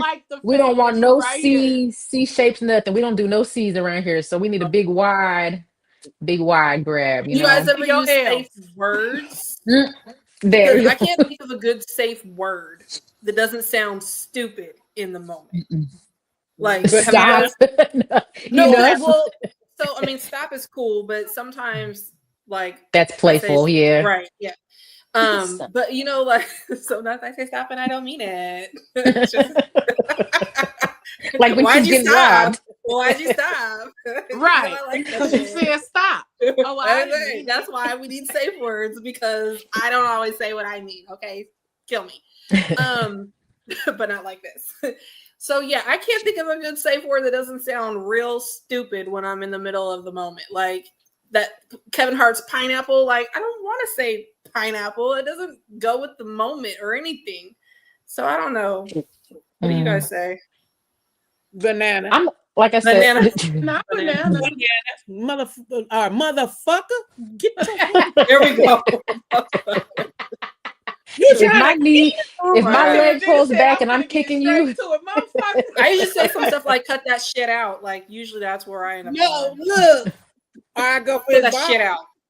Oh, you trying to choke me? Let me choke you, balls. Let me show you how I feel. See, I like to give instruction, but you know, like when I'm in the moment, it's like a deep, sultry voice. Like the guys are telling me my voice drops a few octaves, and you know, you can be like, no, daddy, daddy, I don't like that. No, let's, you know, you can say it real cute, you know what I'm saying, but you don't have to kill the moment if you're like comfortable with your partner. You can be like, no, daddy, move that hand. No, I don't like that. Come over here, daddy. You know, nice about it, and they don't listen. You gonna kill that moment. Yeah. You gonna kill that moment. I'm trying to be real nice, and they don't listen. They gangsters, ain't they? So listen. I'm like, who is y'all fucking with? Like, listen, they don't know a body cue. No. Sometimes the men be into it too much, and you be like, no. You be like, no, that's a little bit too tight, and they be like. Be like, wait a minute, motherfucker! You trying to get your hands off of me? I don't want to be a fly on the wall in her bedroom. I swear to God. I know exactly what you mean. I know exactly what you mean. You need a camera. Then we have to discuss it afterwards. I'm like, so listen, your breath is bad. You need to eat, and you got to stop choking me. Like, I'm not going to say this again. Okay. We're not doing this 2 nights in a row. Okay. She hit him with the okay. Like you got a bad report card. Now we got to do a follow-up. Listen, now we have to discuss what we just went through. Remember when I turned around? It's because your breath was bad and you wouldn't stop choking me. So do better. Do better. So listen, nah, bro. We just gonna have to be done because you ain't listening. Like, yo, listen. But I'm with you. I'm with you, Leigh. Saying it all like nice and sultry and all of that kind of shit. Like that works for you. Respond better with those kind of cues sometimes. But I think Nick, I think because I've been with partners who are in tune to what I want too. So like they're paying attention to my needs as well. So like but again, I'm a conversationalist. So beforehand, we talked about what I like and what I don't like and what they like and what we're gonna try. We've discussed it. Y'all didn't talk about brushing teeth. I'm gonna have to start spraying them with the water bottle. Now he might like that though. Yeah, he gonna be like, oh yeah, he needs to figure something else because it hurts. Knock it off. Go ahead and just drop that name so we know who he's talking about. Because at this point, absolutely not. Can't do it. I won't even use the fake name because then you don't know who I'm talking about. This weekend. Right. Can't even use the fake name. Jesus. Leave it anonymous. You definitely girls always get niggas girl, nicknames. We are notorious. Oh Lord. My one homegirl called one of the dudes she talked to Big Jeans. Big Jeans? Big Jeans. How did we get to that name? How did because he's too big for his little ass body? Yo, that's the best. I love it. Listen, we don't discuss names on our show too. We got some good nicknames, and they always come from somewhere. I give a good joke because you got to, but it's like, but Nik B's names always be real names, and it'd be messed up because like it'd be a name that it's like a real person's name, and I'll be like, oh, how's so and so, and I'll be looking for them, and like I've almost called a few people by their fake name because it was a real name. Yeah. So yeah, my names be fucked up. My name's and then so listen, I had told my family. I told my family about this one person that I was seeing, but I only used the fake name with them. And so then when that relationship ended, I referred to this person by their real name. They're like, who's that? And I was like, this person. They're like, that doesn't even look like that name. And I'm like, that's their real name. Yeah. Yeah. My names be fucked up. Oh, I love giving your people fucked up names. Mine have real names and yours have acronyms and stuff. Hella acronyms. They'd be like 15 names deep. Good times. Y'all so funny. Some other things when it comes to safety, communication, and consent. So how do you all establish your safety outside of safe words and all of that kind of stuff? How do you generally give consent or communicate consent? I'm a big vibe person. I think anybody that I've interacted with on that level, we've already discussed it. I can't even get past it. Like I discuss whatever. Like if we have discussed it, we know what's up. And if the energy is there, it pops off top. You know what I'm saying? Like and I feel safe enough. Like if we don't have a good conversation about it, we don't ever even get to that point. So and I'm over here laughing at myself because in my head I'm thinking, I mean, I consented when I tossed my panties across the room. You didn't catch that? Like the fact, like that was me agreeing to this. That's how I know that I'm ready to go. Nick, girl, I don't know that I really talk about it too much ahead of time. It's just, you down. All right. She's not a ahead of time talker. She's like an in the moment person. And I'm like I typically know if I'm not interested in someone. If I don't want to engage with sex with someone, they're usually not coming back to my house or I'm not going back to theirs. Right. Especially if it's the first time, because I'm usually not that kind of girl that on the first date that I'm down to like go have sex under a bridge on the backside of my car after a football. That's happened, but that was so goddamn specific. So, but like on the first time, I'm usually like, oh, we're going to somebody's house. I'm not going to go to your house if I think that it's going to lead to something that I don't actually want to do. But I will go if our conversation has been flirtatious, if we've kind of had an interesting day of, foreplay, communication, stuff like that.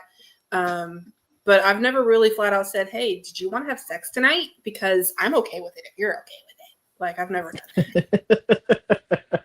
Kind of know. Yeah. I think sometimes for me, it is that sometimes for me it's that awkward space because I'll be like, I want to do it, but I don't really know for sure if I do. Because you be like vibing and having a good time, and you be like, I really don't know if I want to fuck you because I don't want it to ruin this moment. All right, fuck it. Come on. Okay, come on. But it's usually not necessarily like a yes. So I'm with you, Nick. Like, we've talked about it.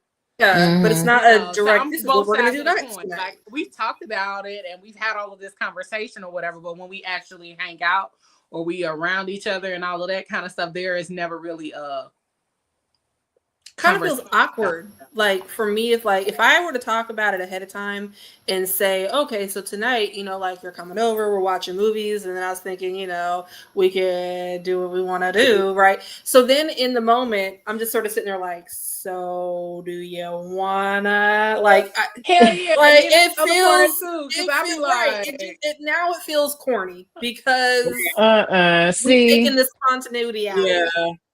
But see, you got to be able to like feel the energy and the vibe. Like, I'm gonna touch your leg. I might touch a little higher up on your thigh. I might, my hand might go on your shoulder a little bit longer when I talk. I might lean in. Like, you're gonna get the sexual energy from me that's gonna give you the consent. Like, if I'm not close and in your space, ain't no consent. And that's what I'm saying. Like, I wouldn't necessarily go over to your home and be in an intimate space with you if I wasn't already in that frame of mind with you.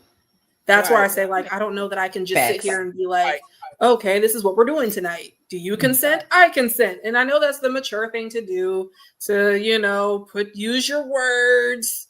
But I don't know why, bitch. You always gotta make shit sound so like structured, like, sweet. Because it doesn't have to be conversation. She reads directions. She literally read the directions to Uno while we were playing it. I can't with her. When you say have a discussion with somebody ahead of time, there are ways to have sensual conversations without it being awkward, without it being so like black. Like, yes, it's black and white, but it's comfortable. Like, you don't have to be like, check yes or no. Be very cut and dry. Right. But the point, I am a little black and white with that. But I guess my point is that, like, yeah, when you want to engage with somebody on that level without it necessarily being so incredibly laid out. Like, if you're both flirting with each other, I'm like, at some point, if you don't want to flirt, you shut that down, right? And same with, like, you kind of feel those things. So that's why I say it doesn't feel like this formal conversation for me. If I'm into you and I feel like you're into me, and then you're inviting me over to Netflix and chill, we all know what that is. Like, it doesn't have to. And chilling. Because you're trying to get through the movie. I've been trying to get through the movie. We're like, wait, can we first? Give me 10 more minutes. The movie's almost over. Like, yeah.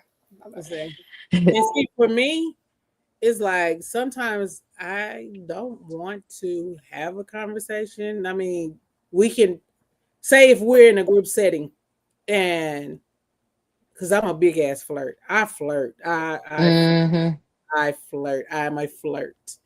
And my eyes. A lot of people say my eyes, they tell the whole story. So if I am having a whole conversation with my eyes with you, I'm going to take you down. That part. That part. And it's like, I mean, that was coming. I'll look at you and I'll be like, I'm going to climb that tree tonight. And, we'll flirt. We'll go back and forth. And it's like, it's unspoken, but we both know what's going to happen. Before the night is over, I done got that ass. There you go. There you go. That ass. Regina, you be sounding so masculine sometimes, and that shit tickles me because you are like the girliest girl. And you be so, and I done got that ass. It's funny because my pastor be like, he tells me that, he said, for you to be the girliest girl, he said, you sound like a dang dude. He said, because the way you talk like a, but I was raised with 10 boys. There you go. I was raised with 10 boys. I For real. I didn't got it. So you say you're good with flirting. Are all three of you guys? I know Leigh. I know you more because I just haven't met you guys like that. But is everybody good with flirting? Like you said, you're really good. I love the flirt. I do. My flirting gets me in trouble, but you know that. I'm so bad at it. I need to take a class. I believe I me. should teach a class. I want to teach a class I'll so sign bad. up for it. I'll sign up for it. Yes. Let's do it. Okay. I need real life test dummies. I need men to be in there so they can, do the things. Because start laughing. I feel like flirting is an art, but it's also in confidence and communication. Yep. Facts. A lot of times flirting just starts off very simple. It's very simple. You can see somebody, and a lot of times I've seen a lot of women like on TikTok doing those smile king da da da da da those kind of videos, and honestly that is what gets them. Oh, you look nice today. One thing my auntie taught me, she always calls black men boss. How you doing today, boss? And niggas be like, how you doing? Because they like being respected. Yeah. A lot of men don't get the respect that they feel like they deserve, and so giving them the ability to have or being addressed in such a way, calling a man handsome. How you doing today, handsome? Hey, how you doing today, baby? Like, it's a guy that I know. He's like, because I use baby often. He be like, oh, I love when you call me baby. I like, you know what I'm saying? Like, it's the thought that like they are being tended to or cared for or anything of that nature, and they'd be like, oh, okay. I mean, I wouldn't say it like that, but I was just saying it. But also, you know what? I'm sick of you. Wait a minute, I'm cracking up at myself. One dude, respect my jaws. Not respect me out my draws. That's hilarious. No, I was just thinking about this one dude, and this is me. This is why I have a hard time flirting, and I'm too goofy, I think, to flirt. But this one dude was like, "Yeah, you can call me daddy." I was like, "What up, pops?" Like I don't. It just sounds weird me calling you daddy. You're not my dad. Get out of here. But see, you don't have to. See, I mean, because some women don't like saying it, and some women don't like hearing it. Yeah, it's weird. What you could have said though, you could have said instead of pop, you could have said, "Well, what's up, Poppy?" Poppy. You got to find what words you feel confident using. It's not even a confident thing. I just start giggling at myself like, this is so corny. Okay, but to your advantage too. Use your silliness to your advantage. Because a lot of times when you flirting and you being silly, you can touch. Touching is flirting, like and touch. You know what I'm saying? Why the tongue gotta come out? Touch their arm. Men have a thing about their arms being touched. Yeah, or like their chest. Arms and chest is the thing for me. Okay, I can try that. I can try it. I'm gonna do it next time. Listen, I'm gonna tell you this: the small of a man's bag, they like that shit too. Like it's not just a woman thing. That's like I'm close, I'm personal, but it's like a light touch. And they be like, they might toot that thing back at you if you do that shit. Yeah. Men be out here arching it too. They just don't be they don't be arching it back into it. Listen, small of it, they like that. Listen, they like from what I've experienced, men like some of the most random things that we don't even think is a thing for them. But like she said, the smaller they back, the smaller they back, or their hands. If you it's like caressing their hands or something. Men love to be touched. They do. But it's the way in which you touch in a soft way, you're flirting or you're being intentional with them. Yep. I know, like for me, what I get stuck in a lot, Nick, and you know this, is that I provide a safe space. I listen. I love to hear men talk and share their stories and tell me stuff. And when they start going, it's an endless conversation. But they love that, and it's like they almost start to look at me differently because they're like, "Damn, I can talk to you. I feel comfortable with you." And I'm like, "Okay." What Pablo say? Respect me out my drawers. Chris, you gonna safety their asses out of their drawers. That's what you gonna do. Call him Mr. Pop Pop. Okay, Pop Pop. Listen. Right up your alley, huh? Hilarious. But men do love to feel wanted. They do want to feel wanted. Yes. They got to chase all the time. Yes. No, listen, the top of the bald head is one of the erogenous zones. Like that's like that spot. There's so many spots where you can just like tickle a little bit and the man would just fall down. I'll tell you what. I'll be tickling Sammy's. You know I do. Strip club. Listen, she's so awkward at strip shows. She literally tickled the stripper. She literally was like, okay, and did this shit to the man. And he's looking like, what? But listen, because he came over to me. And then she crisped the dollar and put it in his drawers. Had to let him know he was getting that whole dollar bill. And then I was like, my God, what lotion do you have on? You smell good. Like, yeah, girl, don't take me to this. She's so special. I swear to God. I mean, like, I felt like in that moment that he probably went through all this work to get nice and lotioned up and smell great. And ain't nobody paying attention to his soft skin. So I was like, you got some great lotion and you're doing a wonderful job tonight. Here's $1. And I did a little tappy tap on his belly button and I sent him on to the next girl. That man probably had a praise kink. That's why he stood there for so long. Probably. He loved it. And he got my last dollar that was in my wallet that night. She's so proud of that. Oh God. I can't. And he probably felt so good. Like, I felt like I did something different. Like, he probably wanted to stop and have a conversation with you. Yes, like I was willing to talk to him in the club. You know, it's like, how was your day today? I know you had things going on before tonight. You know, did you get all your things done on your list today? Obviously, you lotioned up. I think you're doing a wonderful job. You used a good moisturizer. So. Mm-hmm. I was like, is this jojoba oil? Like, what do you have on? where can I get some? She gets on my nerves. She gets on my nerves. So one more thing before we get into this conversation about this test. Outside of like safety, communication, and consent, of course, there are the comfort zones. So knowing where and what your person likes, knowing that that they may not be okay with biting, being restrained, or the intensity of whatever it is that you all are doing.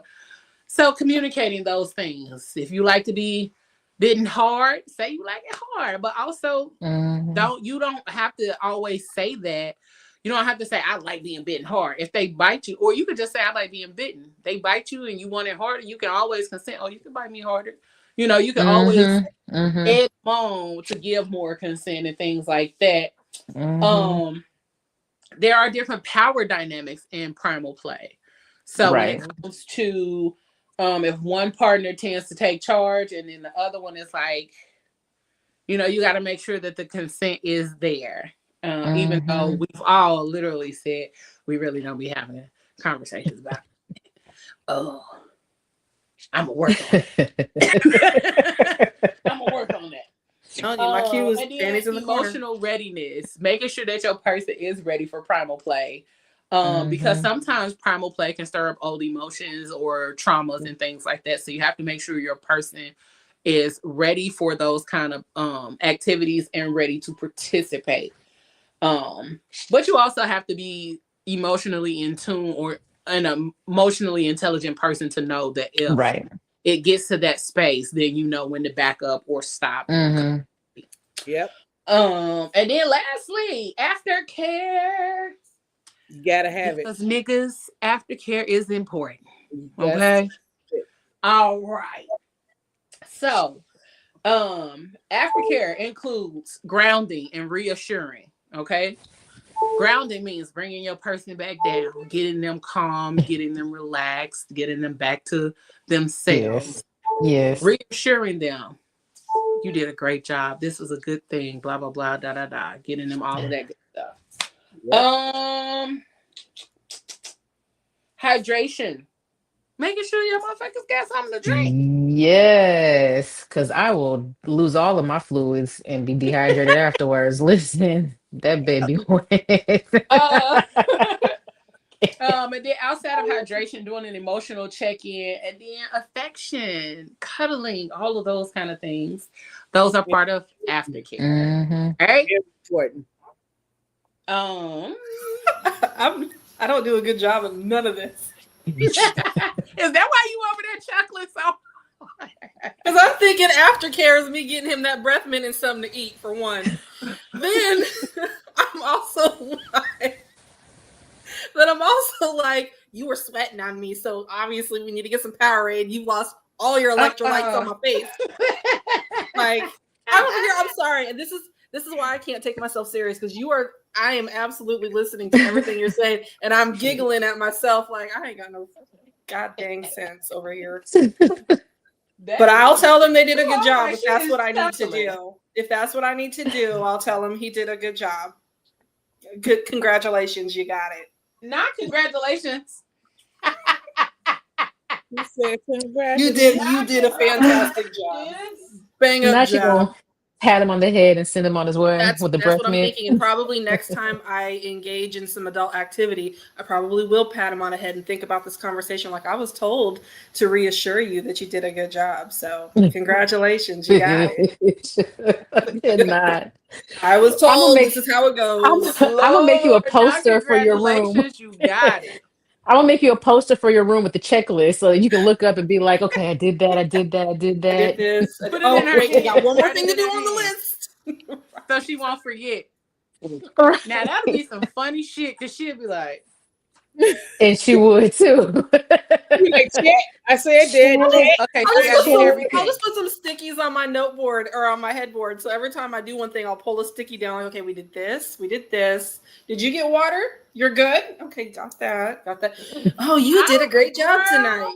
Wonderful. You are so literal, and that shit tickles me. I'm cracking up. That tickles me. Yeah. Oh god. I'll let them know they did good. Oh. So the other thing that we were talking about earlier in this show, we said the test. We didn't tell y'all what it was called. Yes. Test. Okay. So I'm gonna put the link in the chat, so you guys, in the comments, so you guys can take the test when you are ready. And you gotta share your results. And you gotta tag everybody. I want to see this. I love this. If you guys are in the Fat Girl Chronicles Facebook group, we do have a chat that is like a side chat, and it's called PGC After Party. So if you join the after party chat, then we can discuss this in there. We'll also post it in the group as well, because that way you guys can share your results and have the conversation with us about all of this good stuff. Mm-hmm. So for me, I ain't going first. Somebody go first. I'll go first. I love my test results. So I'm 100% rope bunny. Come on, bunny. I love to be restrained. It's not that, well, the 100% is that's it was higher. It was high up on my list, but it was never 100%, but it's 100% now. 98% voyeur, 93% switch. All of these are pretty like high up in these numbers. Experimentalist, submissive, exhibitionist, primal prey, dominant, non-monogamous, vanilla brat tamer. So those are like my top numbers. Oh, so yeah. I was excited because the first time Nik B is actually the one that gave me this test, because she got this from the guy with the contract. And we never talked about my guy with the contract. Oh, we did not, but she had a guy with the contract. But when we took the test, I was very vanilla, because I was like, I don't know how to answer these questions. The second time I took the test, vanilla dropped, and it was like very more, and then the more that I like did some things and experimented and learned myself and learned partners and, got more comfortable with the test and honestly answering, the numbers changed. And I was like, yeah, I like that. And I got to go back and add spitting in there now, so. Yeah, because now you like that too. I like it now. Yeah. I ain't mad at that. Yeah, it's funny. The guy who gave it to me, he'd be so interested to know that his test has been like shared around so many times at this point. But I remember when I first took the test, much like Leigh, my top score was vanilla. And I like to say that I'm now more vanilla with some sprinkles because I can't find my results. I don't know where they went. But I like Leigh was saying, when I became a little bit more comfortable with some of the questions, because I think I took a lot of them really literal at first, that I was scared to answer even though I was the only one reading my results, I was a little scared of what my results were going to say about me and the impression that I would have of myself. Like, am I a bad person because I like to be restrained? Like, does that mean something's like weird about me? Those sort of taboo type questions that you have with yourself. And so first time I took it, I found one. Okay. First time I took it was 100% vanilla. The next time I took it was actually in 23, and my things switched. I was 100% switch, and then I was 88% voyeur, only 80% vanilla, and then I was also 80% submissive. I found when I was taking the test today and didn't finish it that I was much more submissive than I had been in the past. And I was like, I think I like to be like a little pillow princess. I think I like to be tossed around and flipped and you take charge and, flat hand me, don't see me, like I think I kind of like that. So I would say that if I were to take this again right now, that my submissive numbers would be much higher than they were. I think that a lot of women who have been single for a long time or have had to take leadership roles either in their relationships or in their lives tend to lean towards submissive in the bedroom, because it's that shift in power dynamic where they, like, I have to do this on my everyday life. I don't want to do this with my partner. Yeah. I see that a lot. But I see Auntie Regina shaking her head. She like, Yeah, Regina, what were yours? What was yours? Okay, so I'm 100% switch. Okay. 100% voyeur. 97% exhibitous. 96% experimentalist.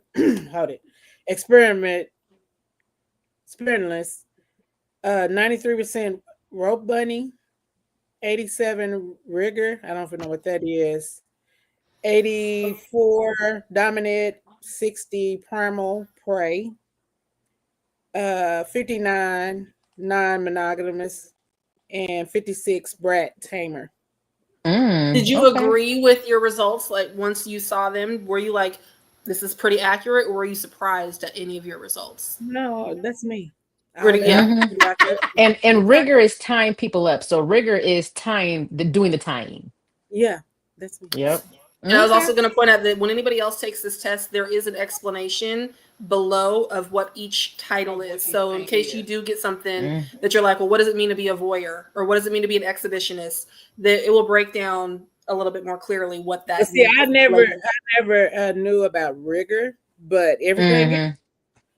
Can you read rigor? Okay. I don't have it in front of me, but because I don't remember what that one means. Is there an explanation for that one? Well, mine's a screenshot. Oh, it's a screenshot. Okay. Yeah. So rigor is when you tie somebody up. So rope bunny and then rigor go hand in hand. Got you. Yeah. So you like to restrain people and take control. I do. I can see it. Listen, I can see it all up in her body language. She said, I'm like, yes, just don't hog tie me. Huntsy. Listen, let me be able to break out that shit. But I don't want to be like hung from somebody's rafters like a piece of like. Listen, I've been tied like that before. You were hogtied from Gwen?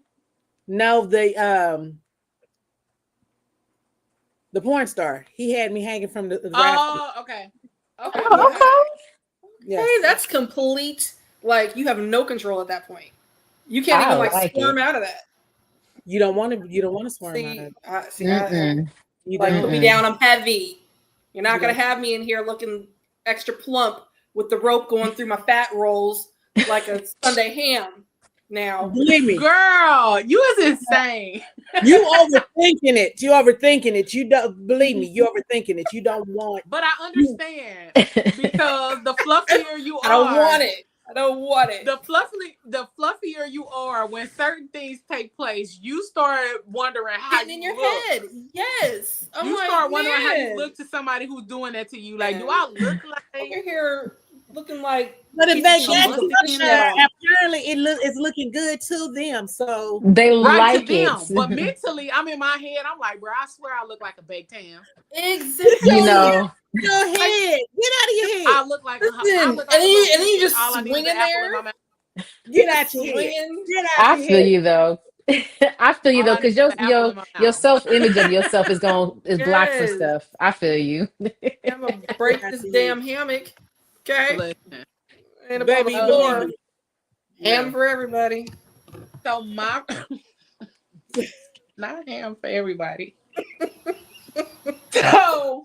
So my results were 100% switch, 95% primal hunter, 94% primal prey, 92% rope bunny, 92% experimentalist, 87% masochist, 85% brat, 83% degrader, 81% sadist, 81% brat tamer, 80% owner, 80% master mistress, 79% non-monogamous, 79% submissive, 77% rigor, 77% rigor, 76% dominant, and 75% voyeur. So what I hear is that you are primarily switch, but in your switchness, you would rather be in control than be submissive. That's what it sounds like. Which is odd because you said you were a sub before. I was. But that's why I said I still have sub tendencies. I think because of the fact that I haven't been in the lifestyle for a while, but also I've been educating myself a lot more on other dynamics of BDSM and that, and even redefining what relationships look like for me moving forward in my life, which is why I think I got these results. Is because right now I would love to be full sub, but be in control at some point in the midst of that. So I can understand the switch. But also, as much as I used to be submissive, I think just because the place I'm in my life right now, I don't have a choice, so that softer side is not very present. So I am very dominant across the board. So yeah. Okay. But I do like taking control. I like taking control. As much as I like the other person taking control, I have learned that I have them like stints of time where I'm like, nah, shut up and listen. Shut the fuck up and listen to me, sir. I'm tired of you talking to me. Shut up. Like, and I really just be wanting to say, I really be wanting to talk to a man like that. But like my programming will like switch it. And I'll be like, oh, and I'll be like, I should have just shut the fuck up and listen. Snatched his ass up with the C, not the L. With the C. Snatched his ass up like, shut up. Yeah, but also that's what, like we was talking about earlier, the energy. Sometimes the energy of the person will switch your energy to something like, I want it to be dominant, but why you coming here making me all soft and shit? I'm trying to be a thug. I'm sorry, Daddy. And now you done came in here making me be all, oh my gosh, pretty princess. Soft. Right, pretty kitty and shit. Now I'm mad. Now he got a brat tame you, right? Oh god. Yeah. Now I'm mad because you didn't came here with this soft ass energy and I wanted to be a thug. Fuck you, man. Fuck you. Insert jazz music here. Right. Just respectful as hell. Like that's that training. Respectful as hell. Fuck you, sir. Oh my gosh. Respectfully. Respectfully. If you feel me though. If you feel me. But I also have recognized, like when I saw this 85% brat, I chuckled so hard. Because I be ready to brat so hard.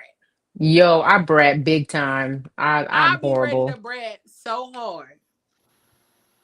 I need an example. What do you mean? Tell me. How does it go? I'm a brat. Like I noticed this more recently in more recent situationships that if I don't get my way, I literally pout. I was like, I had to catch myself. I was like, bitch, are you pouting? And I was like, oh, let me suck my lip in real quick. But I kind of want him to do something. But I'd be like, okay, I'm pouting, but do something. I'm testing you. Please do something about Right. this. Something about this. Do something to make me not pout. Do something to Right. make me feel better. Okay. You feel me? Because I'm really up here pouting for a reason, sir. Handle me. That Okay. part. I need some attention ASAP. What my friend used to say, attention me. Ooh, What are we doing? I like that. I'm gonna start saying that. Attention me too.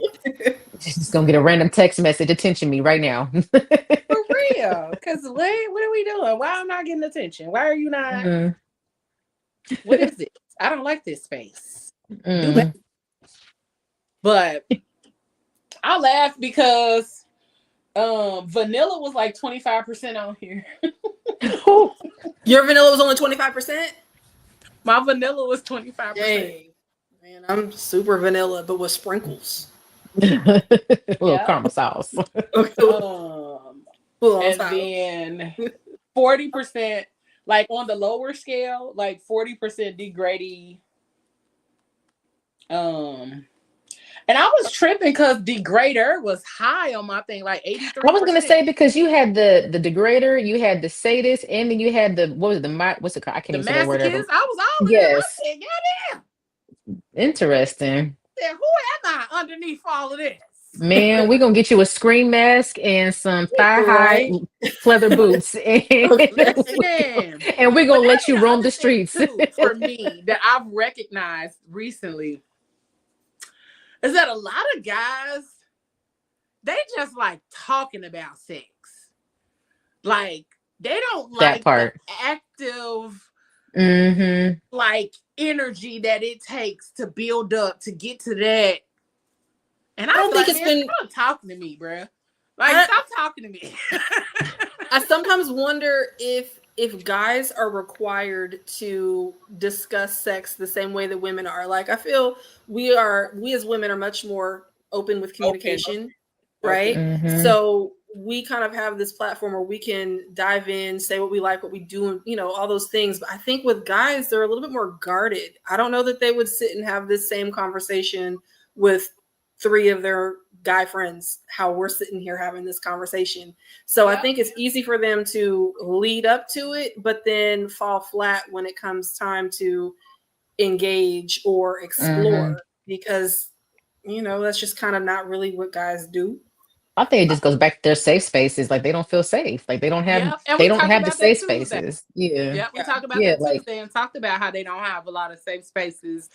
And I even said, y'all probably wouldn't talk about this shit if I wasn't in the midst. Because it was me and the guys until Regina came on. It was me and the guys on Tuesday. And I'm like, y'all probably wouldn't have this conversation at all unless I was in the midst, unless there's a woman. And I was like, and I'm like the homeboy to y'all. So I'm like the homeboy with titties. So y'all was cool because y'all knew it was titties in the room. But otherwise, y'all would not have. You don't think guys have openly and as honestly as y'all have? Don't do it, Nichole. I was wondering. I was like, do you not think guys have any of this kind of conversation at like their barbershop, like talking about who they took down? I feel like it's more cliche. Like it's who they took down is more cliche, but it's not as in depth as what we're discussing. Like they're not talking about their wants and their needs and their likes and their hidden passions, and those they're talking about. Yeah, that big booty bitch that I fucked the other day. Like that's the extent of what they're expressing that they like big booty bitches. I mean, because not all guys they like always express they like big booty bitches. But also, the barbershop that I used to go to all the time, they used to have like some really in-depth conversations about BDSM and all of that kind of stuff. And I used to be like, oh, because most of the time we don't ever really hear them having them conversations. But again, I'm the homegirl. So I'm in there, but they would have the conversations when it's not as many clients or anything in there.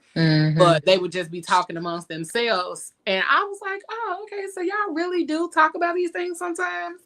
But also, if y'all don't know, Man Cave Conversations is coming up at the beginning of the year. Brought to you by PGC Media. So we're going to see what they get to talking about on Man Cave Conversations. I will tap in. I will tap in. I sure will. And it's coming at the top of the year. We ain't doing nothing new. We trying to close out the year. But at the top of the year, Man Cave Conversations is coming. I love it. Y'all stay tuned. We got some dope guys that's going to be running that show. So stay tuned for all of that good stuff. But I hope that men do continue to find safe spaces to have those conversations. And that we learn as a whole to stop putting the judgments out there first. Yeah. Because a lot of times we judge before actually understanding. And that's why I always say have a understanding before you having an opinion. Because sometimes our traumas, our childhoods, and our upbringing do groom us for who we're becoming sexually. So some of those things may be why we like being spanked or being choked and all of those kind of things. But don't judge nobody. And not from trauma though, but just right. Not your thing. Okay. Don't yuck nobody's yum. I love talking to people about their shit though. I love talking about it. I do too. I understand. Yeah, Lee's definitely why you like it nasty. I like it nasty. I'm with you on that one. Listen. We're gonna have to we have to do another session where we get Nik B and we're gonna have to like teach her some actual techniques and stuff to get her on her flirt game because it's not there. It's okay. It's not gonna work. We're gonna do a whole show for you. Okay, I'll learn. I'll try to learn, but it's gonna be silly when I try to implement you were just anything. Over there doing this, girl. That's all it right. No, okay, so I can handle like some body language. It's the communication it's the word. that yes, cool. Because my delivery is often comedic most of the time. Even when I'm being serious, it's my voice inflection that doesn't translate sexy. It doesn't hit sexy. It hits, oh, you're funny. Okay. Oh God, I swear, I love it. Listen, I love it. I love her. Listen, this has been fun. I think y'all are the first guests we've had on here in a while. Yeah, I can definitely say this is one of the top ones as far as having our guests back on and in rotation. I'm so excited to do more with you ladies and have more conversations with y'all. Hopefully, we can collab on some things because that would be top. Yes, we would love to have you on. I'm ready. Absolutely. We got to jump in this after party because I want to see some of these test results. Listen, I'm gonna add you. I'll send you the link so y'all can join the Facebook group. I think y'all are in the Facebook group, but I'll send y'all the link to join the chat. Okay. We talk a little bit about everything in there. But I'm gonna put the link in there, and then I'm gonna encourage sharing them results. Don't be shy. Don't be shy, y'all. But we want to thank all of you all who tuned in tonight. Thank you for spending your evening with us. Your Friday night with the Crazy Rich Aunties. You can catch us next Friday because next Friday it's going back up. Okay. Let me see. Next Friday we talking about what? Nope, wrong one. Not that. Next week, we talking about whispers, moans, and other. I need to come on this one too because this one is my shit. I love that. Listen, we talking about the sounds. These are the sounds, not the signs, but the sounds of love making. Next week, I'm gonna be all up in that chat. My girl Nichole, the vixen, and then the following week, we just discussing. We are discussing silk, leather, and latex. The fetish of feeling. Ooh. I like it. And then we are ending the month with soft power, exploring caregiver dynamics with our guests, Miss Kiki Love and Miss Nisha B of Orgasmic Melanin Goddess. Ooh. HOMG. Right? That sounds sexy. So we got plenty to talk about, and it's gonna be a good time. But make sure y'all connect with our guests. So if you got your phone out, don't forget to hit that QR code so you can follow. Bitch, we cute. I know. I was just like, looking like us, looking like yourselves. Yeah. You can follow each of them individually and follow the podcast. Make sure you check out these ladies. They have an amazing podcast. Once again, if you didn't catch the name, it's Dirty Rose Podcast. I love the name. Make sure you check them ladies out. Go watch all the things and tune in. They have some amazing conversations. I've checked them out myself, and listen, they are, I mean, as you can see, they're hilarious, okay, as well as informative as fuck. So make sure you tune in and tap in with our guests from tonight. And then, you know, like always, we will be back next Friday to get in on another conversation, having another amazing time. But y'all know what I say. Whatever you do, keep it grown, keep it sexy, keep it classy, and always keep it spicy. Want to wish you a good night from PGC After Dark and the Crazy Rich Aunties. We hope you have an amazing weekend. And make sure y'all go like, share, follow, and subscribe to the YouTube channel for PGC After Dark and PGC Media and the Fat Girl Chronicles. All right, y'all? We up out of this thing. We appreciate y'all to the fullest. Is that the right one? Bye. Nope. But I'll put the link for the test in the after party chat, and hopefully we get to see some results.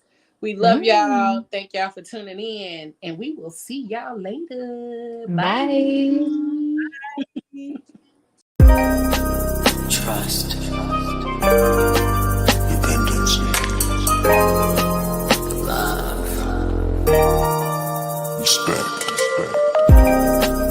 Passion. Pain. Intimacy. Pleasure. I sit here stuck inside my head, remembering you and I analyze all those things you said. You told me you loved me, you kissed and you hugged me, then you smiled and look in my eyes and tell me that